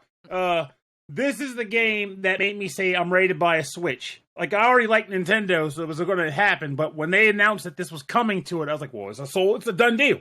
Because I play these games like crazy. I love Megaton stuff. You saw Shekinah Glory and went, here's my money. Give me my money. Just take all of it. And when this game came out, I drove a stupid amount of distance to pick up a limited edition because they were hard to get. And it has not disappointed me. Like, some might tell you that the narrative, probably, they didn't give enough emphasis to the characters and stuff. I'd say most mainline Megaton games always had that problem. 4 was like the exception. But what they did right here, I feel they did very right. They made it more They made it more about exploration. The worlds you go to in this game, the versions of Tokyo you go to in this game, are massive. I'm not nowhere near beating the game, and you might say, why can this be your game of the year in a sense if you've barely touched it? No, I've put 45 plus hours in this game already, and I'm not even halfway through it yet because of how I'm playing it. I'm a hard mode, and I don't grind. I explore and make do with the battles. which means it's not freaking easy at all. It's a hard-ass game. No. But the package is great. I like the demon negotiations. They're entertaining. They're engaging. I've seen people complain that it's a post-apocalyptic world, so why is it so lighthearted? Because they're demons, you goober. They're supposed to not give a shit. They're acting out. They're having fun. They're demons. The interactions are great. The music is on fire. Absolute fire. I haven't heard a bad track in the entire game, and the battle themes as they introduce them are just better and freaking better. They're more intense as the battles become harder. It's just gold. I like the demon fusions in this game. It's great. The World of Shadows theme they put in this game is gold. I have not had a bad moment. They even made it more accessible, in my opinion. It's a hard game, but they made it more accessible in ways like demons using items now. They have items that are specifically used to dampen attacks, and they're not hard to get your hands on. So if you don't necessarily have a demon that nulls an element, you can just buy the item. You can't exploit it, but you can get enough to say, I need a breath. Hold on. Dump this out. I mean, ley lines are super plentiful, too. What's that? The ley lines are, like, everywhere. So yes, they're everywhere. And that goes back to something that was brought up earlier in the episode. Where it was like brought, where it's like they want games that respect your time, but make it difficult, but not too difficult. This game, I think, does a great job by Francis mentioning the ley lines, because the battles are hard. You can very easily die in a random encounter if you're not paying attention. I get one shot at regularly if I'm not watching my bum. But the ley lines are so plentiful, and you get the ability to just warp back to them whenever you want to save your game, that you never really feel like you lost a lot of progress. The only thing you're going to lose is if you can't adapt to the gameplay to get better when you die. The time loss will come from the constant repeats and not learning your lessons, which this game emphasizes. Learn your damn lesson and get better at the game. That's not an insult. That's just the way the game is made to be played. And if you can pull that off, every victory is satisfying to you. Every demon that you acquire is satisfying to get. Getting that perfect demon build, mwah, so good. Like, it's just, it hits all the right notes. I have no gripes with this game, and I've waited ages to get it. I've been good with it. I've been good with it. I got a question for you. Do you think maybe some of the complaints, especially plot and character-wise, come from people who may have played the Persona games expecting a Persona game and then jumping into an SMT and going, this isn't what I signed up for? Oh, absolutely. Like, there's been, like, articles, and it's interesting, like, a lot of people like to malign the IGN review a lot. And I'm one of the people that don't. I'll joke about it because it was pretty funny how that played out. But the thing is, you always have to come into this game knowing that this is not Persona. Persona's entire premise was to say, let's add more human personality to these games. Let's make the story more streamed down to a cast of characters. Whereas Megaton games in general, the mainline games, were always about, here's this massive conflict. You're just the guy that can influence it, but we don't really care about who you are as a person or who your friends are, aside from just determining where you're going to go in your alignment setup or whatever. It's about the world itself. You're the arbiter who will decide sort of the fate of the world, but at the same time, the idea is supposed to be kind of to put yourself in those shoes, which I'll admit, for me as a game player, I don't like that idea just because it's hard for me to do so, but one of the things, like I said, that interests me with Megaton is the conflict itself sort of becomes so interesting. I don't really care about me being some person that without a personality. I want to see where this goes, the different people I will meet, and then kind of see how I can influence that world. And I'll say, I agree with you on the difficulty, because literally you have Nintendo hard and you have Atlas hard. Like, there are the SMT games are legendary for just like some of the specific strategies you need to understand to get through a single boss fight. Like, a lot of people quote Matador from SMT3 as specifically, if you don't understand how he works, you will die, and die again. In that aspect, for SMT5, does it seem like it's a little easy? Like you said, you mentioned you can get the items, which will help a lot to maybe get through a particular boss fight, but does it feel like it's easier to learn the game and its systems to progress? Largely due to the ley lines and how easy it is to access them, I'll say yes, because let me give you a slight bit of context. Now, keep in mind, I'm playing on hard mode, but I've heard people say that the easier difficulties don't necessarily hold your hand either. I got to a boss 2 days ago in the second area. It's like, I get his name wrong, but he's basically like a Celtic god in this game. And First round, he went first. Used Tarukaji, which increases attack power, then attacked me and I died. Game was over. I didn't even get a turn. He killed me before I got a turn. No, but that's one of the things about Megaten games that some people, I will say, maybe a little bit put off. It annoyed the hell out of me in Yakuza Like a Dragon, but that's because it's Yakuza versus, say, SMT where it's expected. Your main character dies, that's it. That's it. The rest of the party could be fine, but that main character dies. Game over, go back to your last save point. So you have to sort of, I mean, some of it is luck. I mean, I'll give you an example. Yeah. If you ever want a trip, go look up speed runs of SMT games. Like, literally, you can look up speed runs for Nocturne, for Digital Devil Saga, which actually is probably, if you've never played an SMT That's game, the best one. A lot of people say, yeah, because it's more in a JRPG sense. But the speed runs for those games, I call them speed runs, but you know, they are speed runs, will be 7 to 10 to 13 hours, and the strategies that they have to, and the builds they have to make to get through some of this stuff shows you really how intricate the system is and how Atlas and the developers kind of want you to exploit it. It is the epitome of a JRPG, in my opinion, taken to its extreme, because JRPG developers want you to sort of learn their system and then exploit and break it. And but the game these requires SMT that. games require that, as opposed to the only other series I've ever seen do that is the Neptunia series, but it did it for the wrong reasons, where it was more of a, hey, you like Noir? Here, you're going to fight her 4 times. She's going to use her EXE on you constantly. Thank you, victory. You're like, it was one of those moments where I had to go, I need to go lift a guy. It so hurts. Yeah. But SMT is designed around that. Yeah, So, buff, debuff, well designed. Like proper builds, debuff, buff, steal turns. Like, and the last thing I'll mention about it in regards to is, like, I have friends who got into the franchise because of SMT5 and how much I've been rambling about it. And they're like, they'll go to a boss fight. Like, I have like a whole chat in like the RMP group specifically for this game. And they'll come in and it's like, oh, I'm at this boss, and I can't beat him. I'm just going to grind for a bit. I'm like, show me your demon party, your level. And I'm looking at him, it's like, stop wasting your time. You don't grind in this game. You have everything you need right now. Just retool yourself. Exactly. And they even added one more thing that makes it easier, which I totally forgot to mention. The whole essence system makes this so much easier to tailor your team. If you have a weakness combo on your main guy, just give him a new essence, and now he has new weaknesses. If you have a demon who's really good against the boss but doesn't have a skill that they can use, just give them the skill from an essence. Like, and it doesn't even require you to do much. You just have a pool of essences you've acquired. You start dumping them on guys. So you don't have to go through the complex fusing like you did before.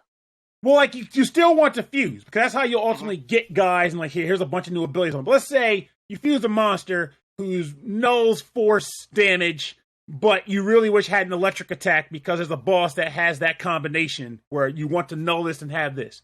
As long as that demon's affinity doesn't make it so that it sucks at using electrical because they have affinities in this, you can just say, use this essence, it has a Zio skill on it, now this demon has Zio. There's no reason you can't, and now all of a sudden this demon is just like your Cracker Jack for killing this demon that you want to fight. As long as the affinities are there for it, it's all no holds barred. You can do that. And same for your main guy. You can just give him skills you want to give him. No big deal. The only reason knowing that keeps you from exploiting it is the fact that you can't just, well, you can buy essences, but they're not cheap. If you're like me and you're frugal, you'll be like, well, I only want to do this if I really want to expend the resource. But I have tons of essences. I can go to town on this if I really want to. I just choose not to. So it's despite being a challenging entry in the game, as the entire freaking series is, it is probably also one of the most accessible ones they've ever created. And I stand by that statement. Anybody listening wants to contest it, you know I'm on the site. We can talk shop. But this thing is accessible all get out. I stand by this game, man. Like, I get people not liking it because it's not like Persona. I totally understand that. I'm not the guy that's going to trash talk anybody about that. Everyone's opinion. But just give it a try. To sum up SMT5, if you don't like it, get Good Scrub. In a nutshell. I'll fight you in the comments, okay? Come on.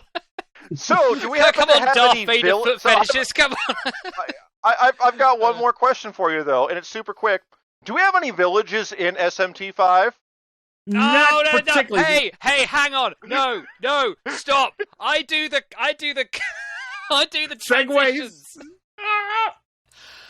Okay, Oh, right. Get it now, So, you devious man. he took off my okay, right. I Bye. might even edit that out. That was really mean.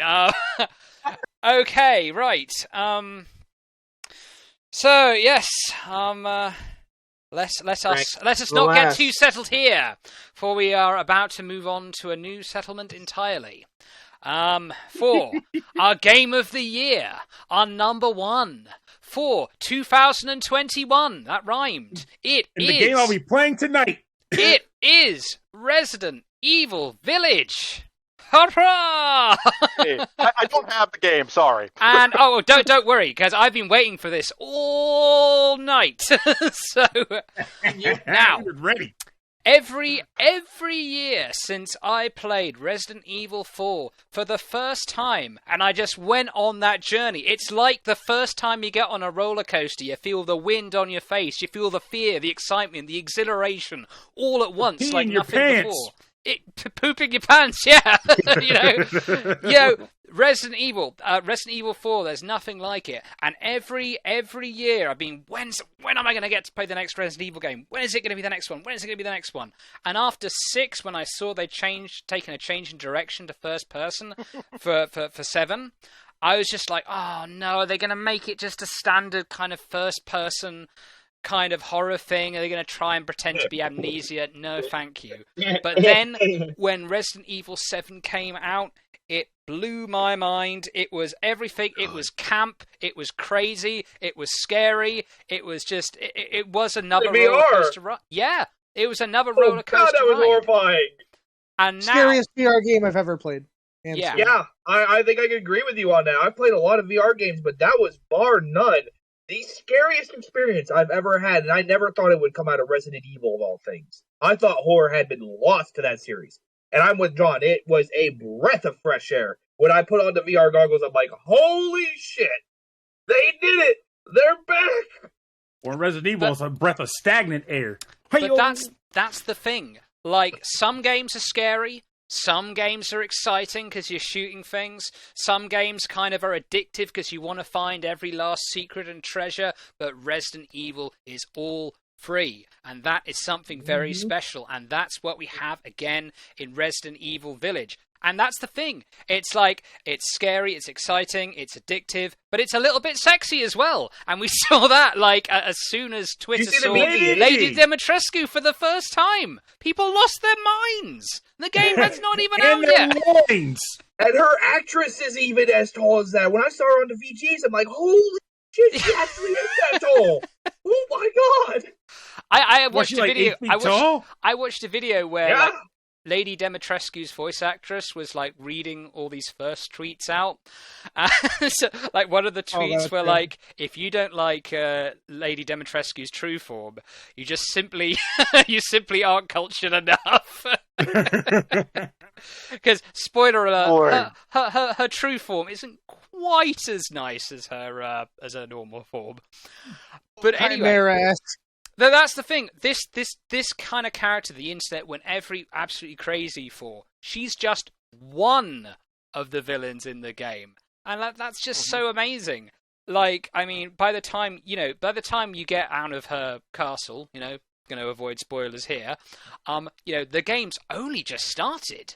Really, I was just like, as I was playing, I was like, wow, crap, there's more. It's amazing. You don't mind me interrupting. You should have called this Resident Evil City. I know. How long is the campaign? And it essentially is a city because it like at first you think, oh, it's this little sort of East European village kind of thing, sort of pseudo Romania, except everyone has American accents for some reason. I don't know. Ceausescu, what are you doing? Why not know, Anton? And answer Rory's question, I think my playthrough was about 15 hours.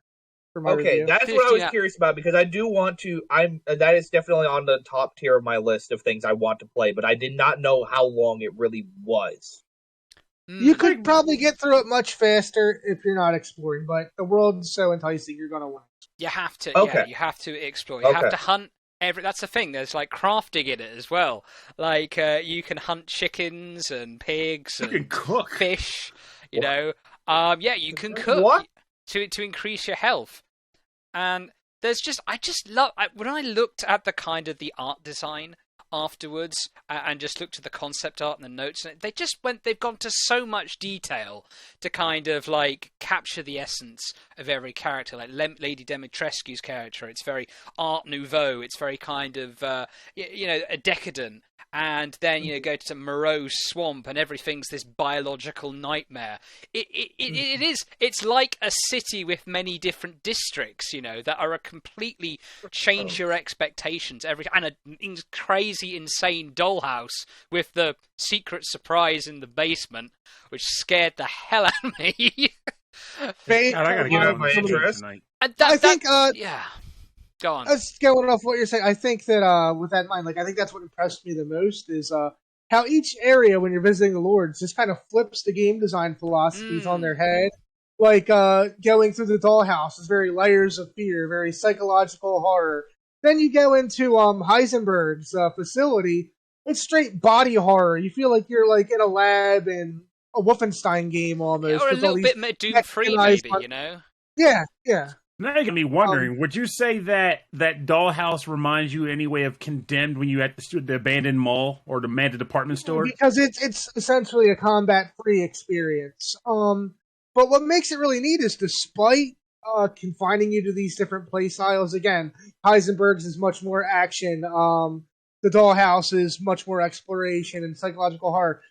They don't feel like disparate parts. Like, they have their own flavor, but it all coalesces in a really natural way still. You never feel like you're breaking that illusion of going through it. It's still very consistent. It changes the way that you interact with your world.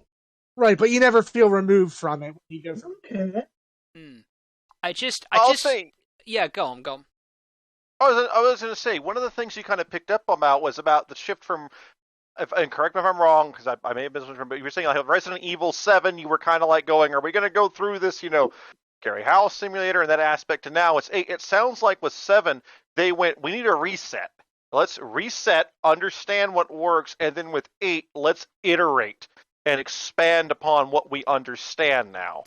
Was that kind of like an apt summary? I mean, here's the thing, yes and no. It's kind of like, here's the thing, when I played... when I watched the trailer for Resident Evil 7 for the first time, I thought, oh shit, they're changing everything, they're resetting everything.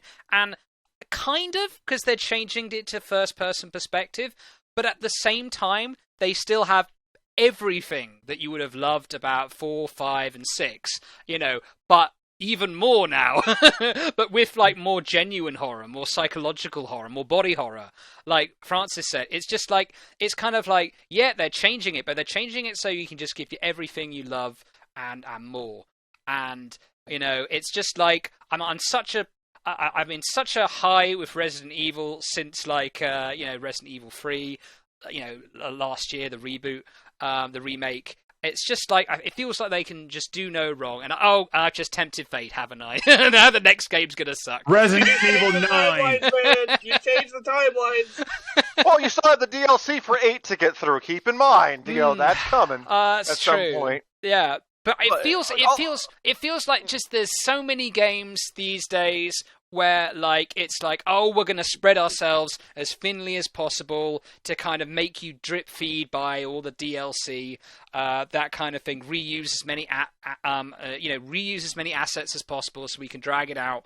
Resident Evil, it does not do that. You get on the roller coaster, and it's just at the end of it, you're just like, woo. Man, that's kind of the best type of very game, much when you can enjoy the base game without needing that DLC to complete the experience. Exactly. And that's something... I think in terms... Go on.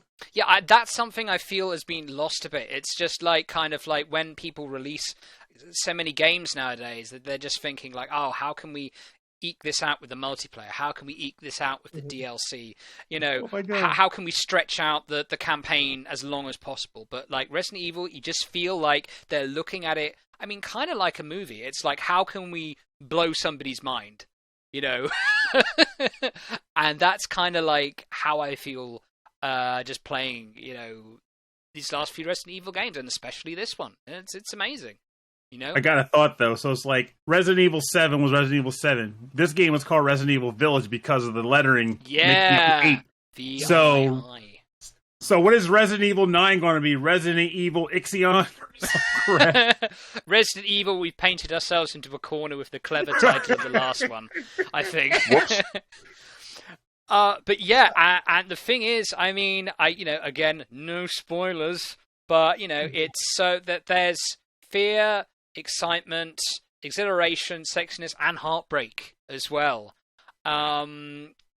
It's just every emotion, you'll get it in Resident Evil Village, and I think that's why I personally think, it does deserve the Game of the Year. Democracy Has Spoken. It was very close. It was very close this time, but Mike was the tiebreaker. Yeah, it had to be a last-minute tiebreaker. What was it between exactly? I forget. It would have been it was a tiebreaker between SMT5, Returnal, and Psychonauts 2, I think. And last-minute tiebreaker secured Resident Evil Village, and I can understand why it's not kind of quite as much as a runaway front runner as we've seen in our earlier Game of the Years with Final Fantasy VII Remake and Red Dead Redemption 2. I mean, those are clear kind of runaway things. But this one was really down to the wire. And But here's the thing. That's what you call a high-quality problem. That's a problem you want to have as a video game journalist, because that means, pardon my French here, we have good shit that's been coming out, and we are enjoying it. And look, here's the funny thing.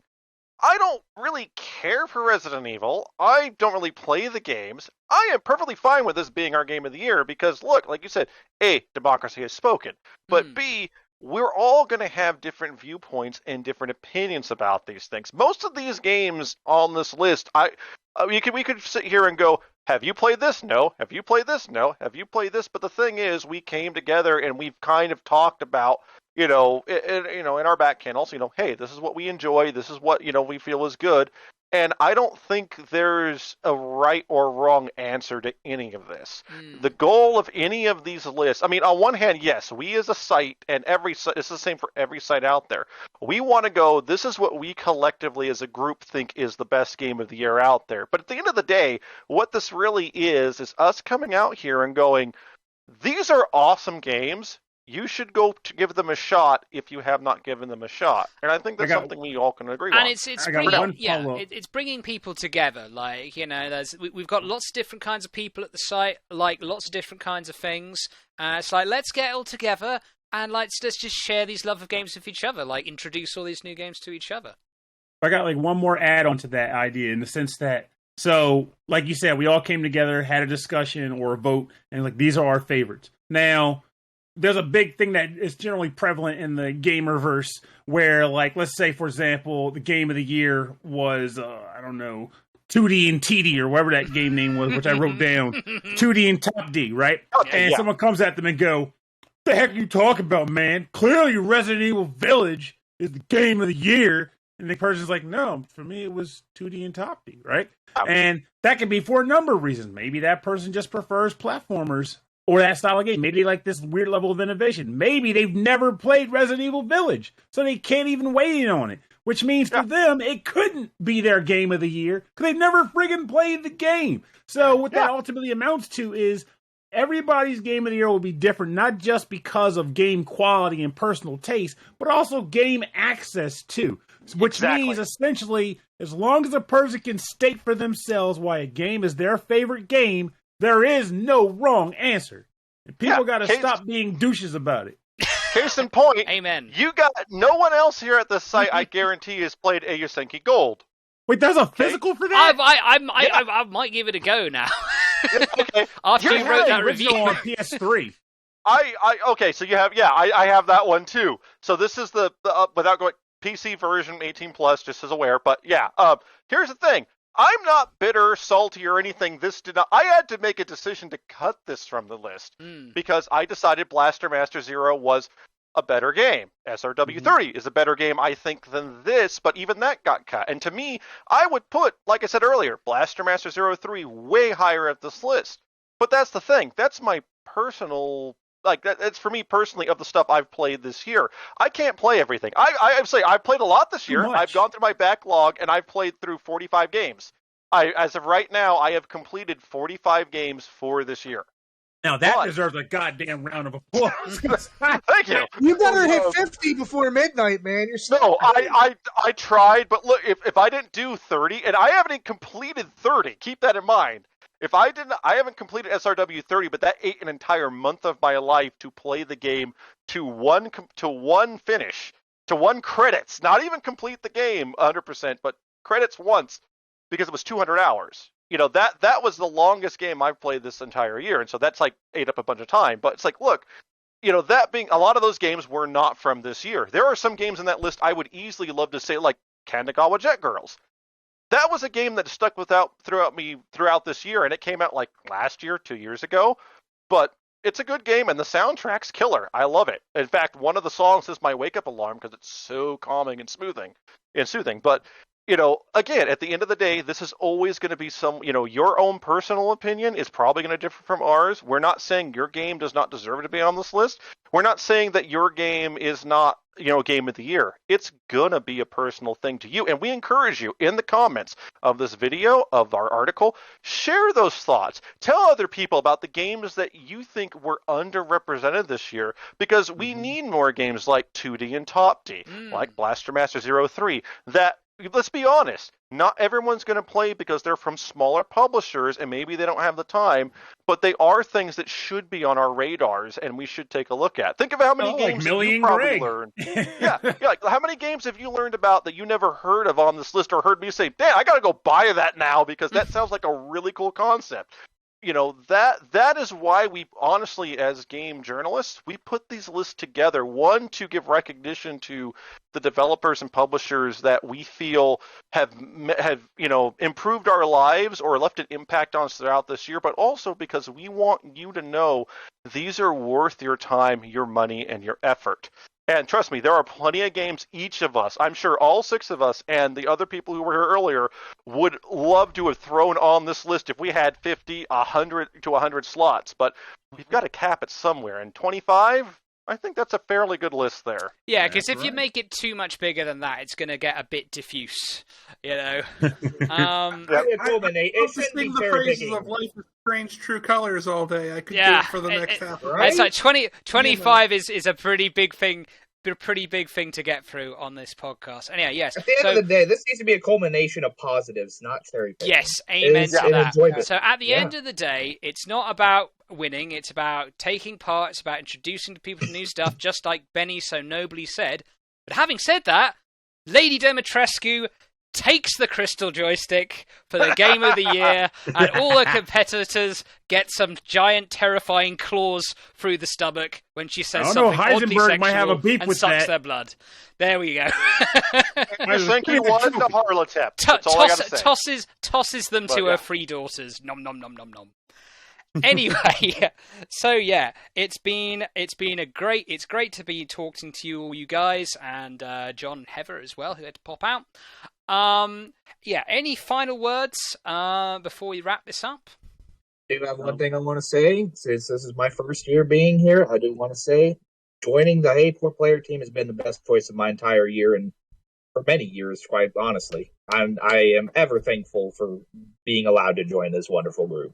Y'all are awesome. I love this job. I can't wait. I really appreciate that, man. I can say the same. I started this year writing for a different website, which I've been at for a couple years, which I loved. I was great with the crew. I'm still great with the crew, but I'll say it's been very welcoming coming in here to Hey 4-player, and I've loved getting to contribute. We've got a great staff here. It's been a pleasure, and I really appreciate being part of it.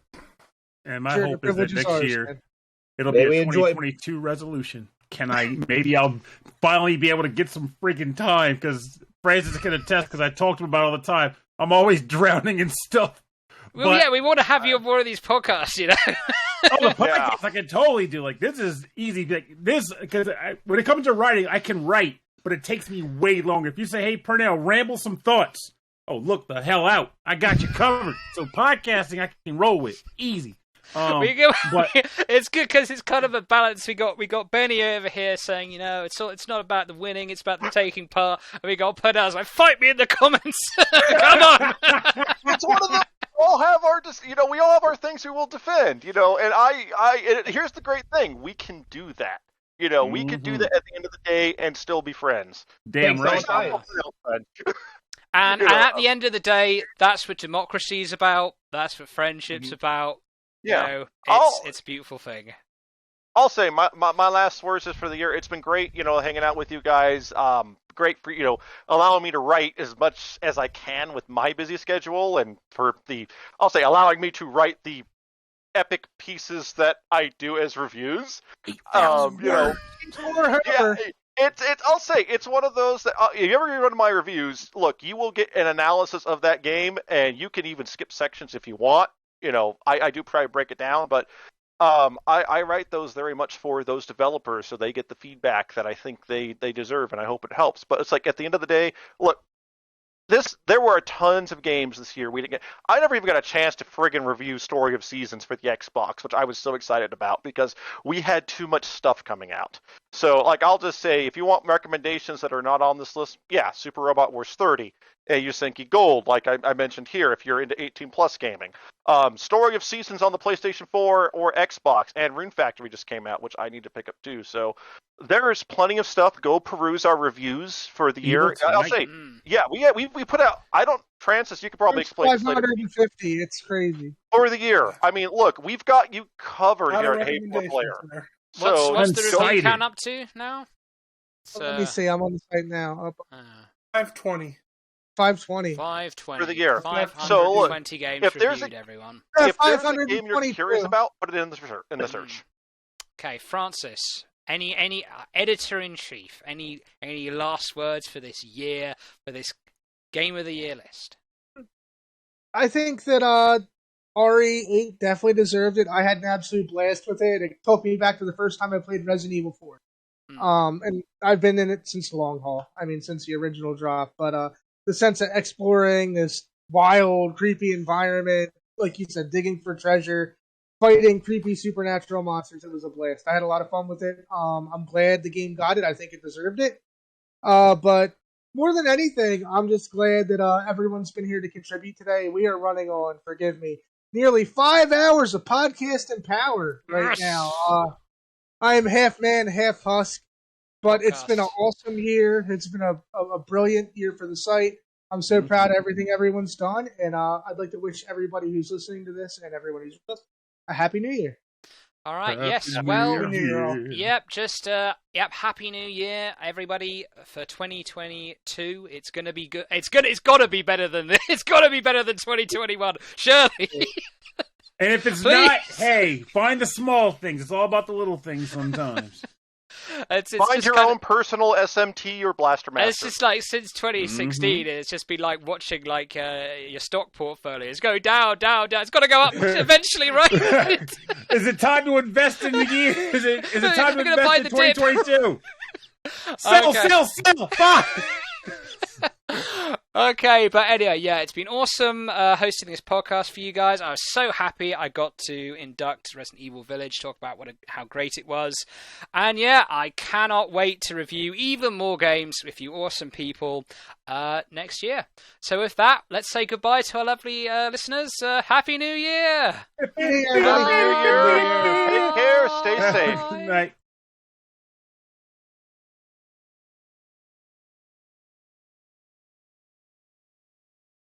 This is going to be really weird for people watching it because, John and Heather are going to kind of pop in and out at various points. But it'll be fine. Well, that and I've got 2 mugs, and then I've got a glass. So anyone pay close attention. What's going on? It's like a pull in my Mountain Dew. Change the drink so we can confuse the viewers even more. He's upside down. He was right side up drinking before. 3 or 4 drinks at once. I just start messing up with figures and stuff.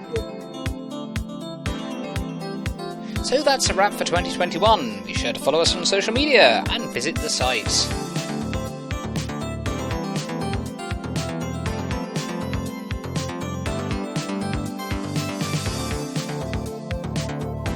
created this lovely podcast, so why not follow me on Twitter? Anyway, that's it. Bye!